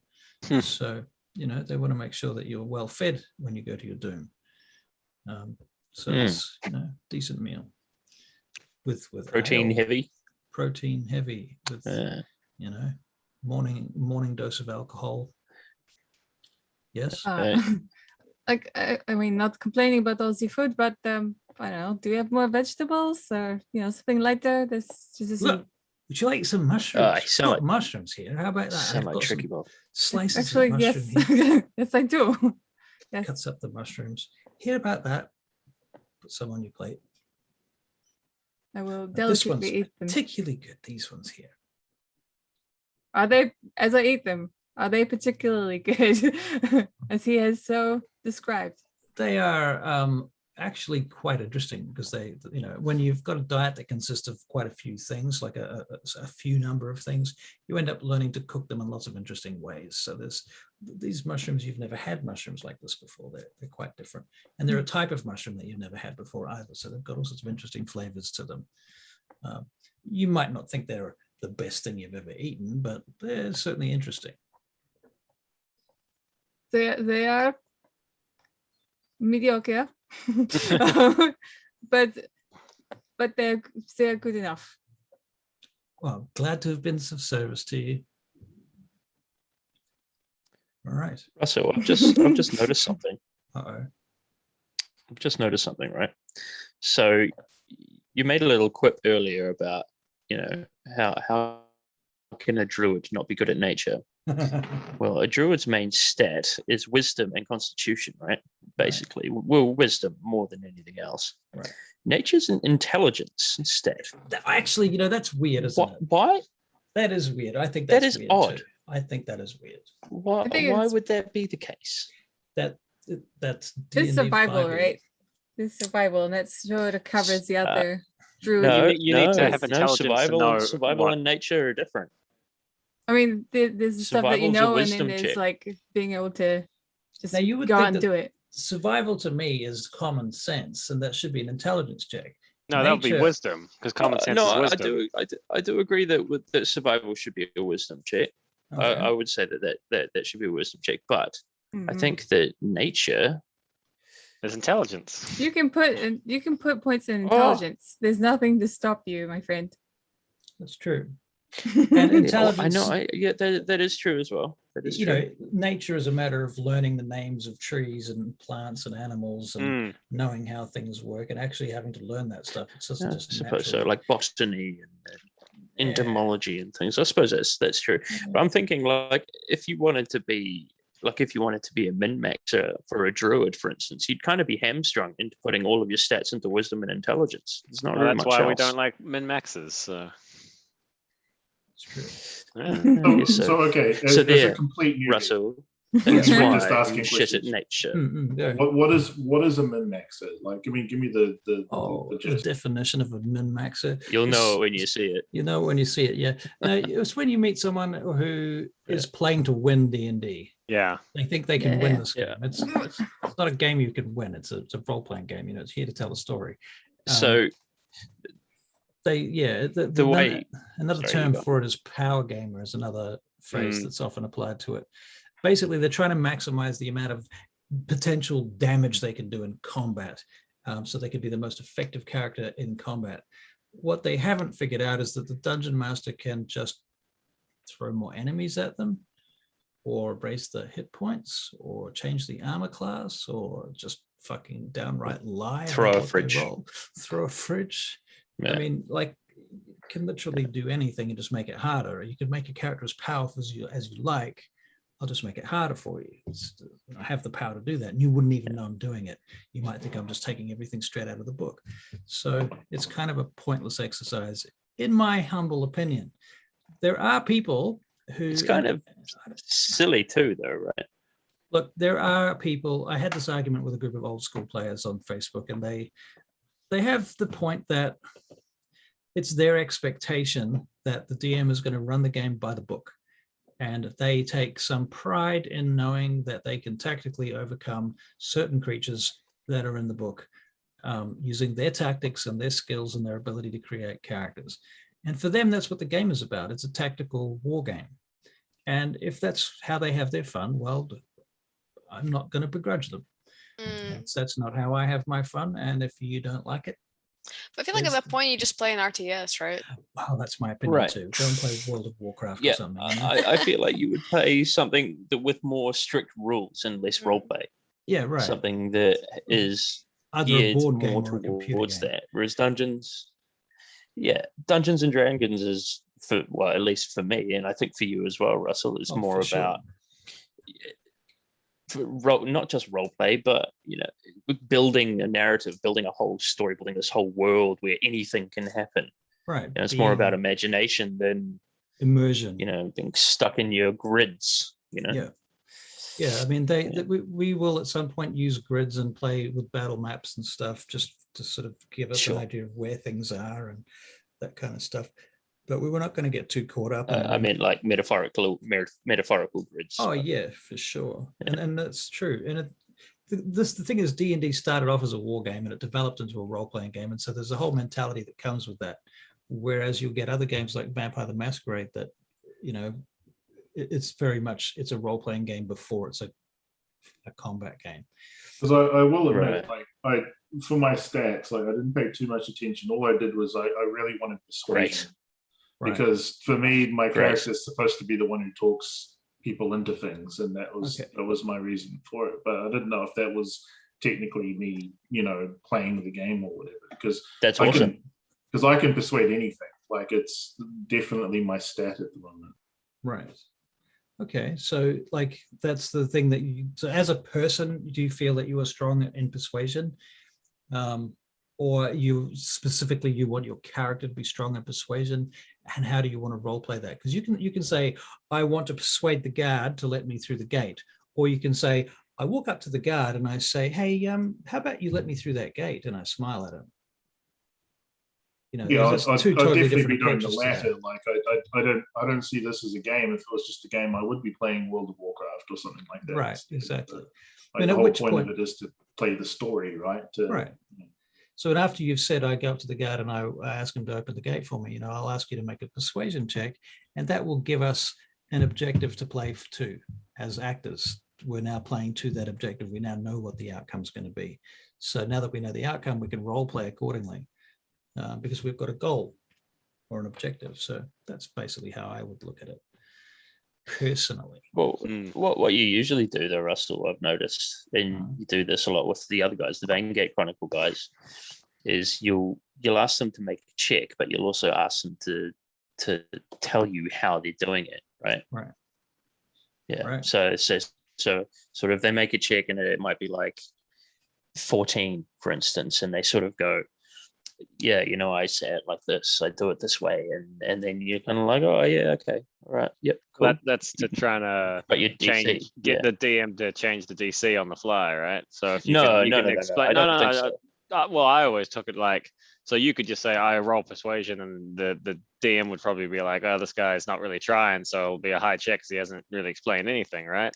But then if you were like, Yeah. if I went up to him and I'm gonna say the following things, and you know, you put a lot of effort into it and you explain why it's persuasive, then you know that might lower that DC down. I actually, funnily enough, the DC doesn't change in my view, because I mean, you will explain it, and that you'll. It's certainly, I like it when you do that. I think it's good, and I'm more likely to give you inspiration for trying to do that. But if you fail the check, it can be just as good. You know, you can. I think there needs to be a figure. Often it's more interesting, honestly, when the checks fail. I think, yeah, I love that. I think it's I think there still needs to be a certain amount of rigidity in the DC though. Like, yeah, you know, otherwise, what's even the point? You know? Yeah, exactly. Then your character's got those stats specifically. So if you fail the check, I just want to know why you failed it. That's what I'm interested in. Yeah, yeah. You know, especially if you did a good job at role playing it, there's still going to be, we're going to have to be innovative about how you failed it if you did such a good job. Anyway, and all of that adds to the narrative. Yeah. In any case, let's wrap this up for the night. Is there anything anybody would like to do before we set off on our journey next week? We'll get the ball rolling. Where are you? Where are you guys? I guess is where you where would I have would been. like to know. You will have been summoned out to have breakfast with them. Oh, okay, You're, okay. you're all together in the same temple at the moment. Mm. So yeah. So Yeah. you're eating mushrooms, I believe, aren't you? Yes. Oh, I mean, I'll jump on some mushrooms too. Okay. Yeah. Yep. All right. So should we just begin the next session at the table? Sounds like At the mushrooms. Sounds good to me. All right. Cool Yeah. bananas. Well, yeah, I mean, this was a little bit of a slow session with lots of role playing and talking and discussion and It's getting always to gonna know be. each other. So we kind of knew Yeah. that was going to happen. Session 0. Mhm. We shall get into the meat and potatoes next week? Mushrooms and what was the other thing? Fish and Uh, mushrooms. Fish and mushrooms. I yeah. eat fish. Yeah, I'm not sure about you fellas, but yeah, I eat fish.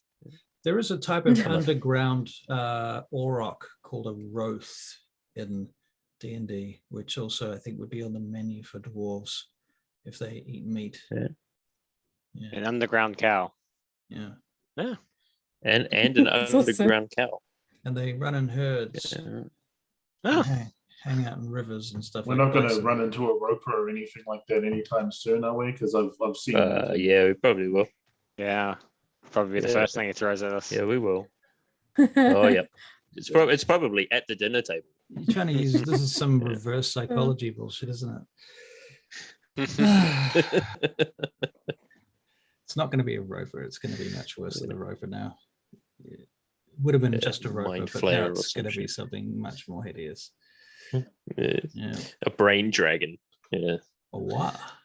That's the new thing from Brain dragon, is it? Fizz Yeah. Bands, isn't it? It's Fizz bands. Yep. Illithid's mother brain takes over a dragon. Okay. Yeah. It's a No. big ass nope. It's a That's total a big nope. no. It's No. gross. Yep. No. All right. It's gross. It's yuck. All right. Well, I hate it.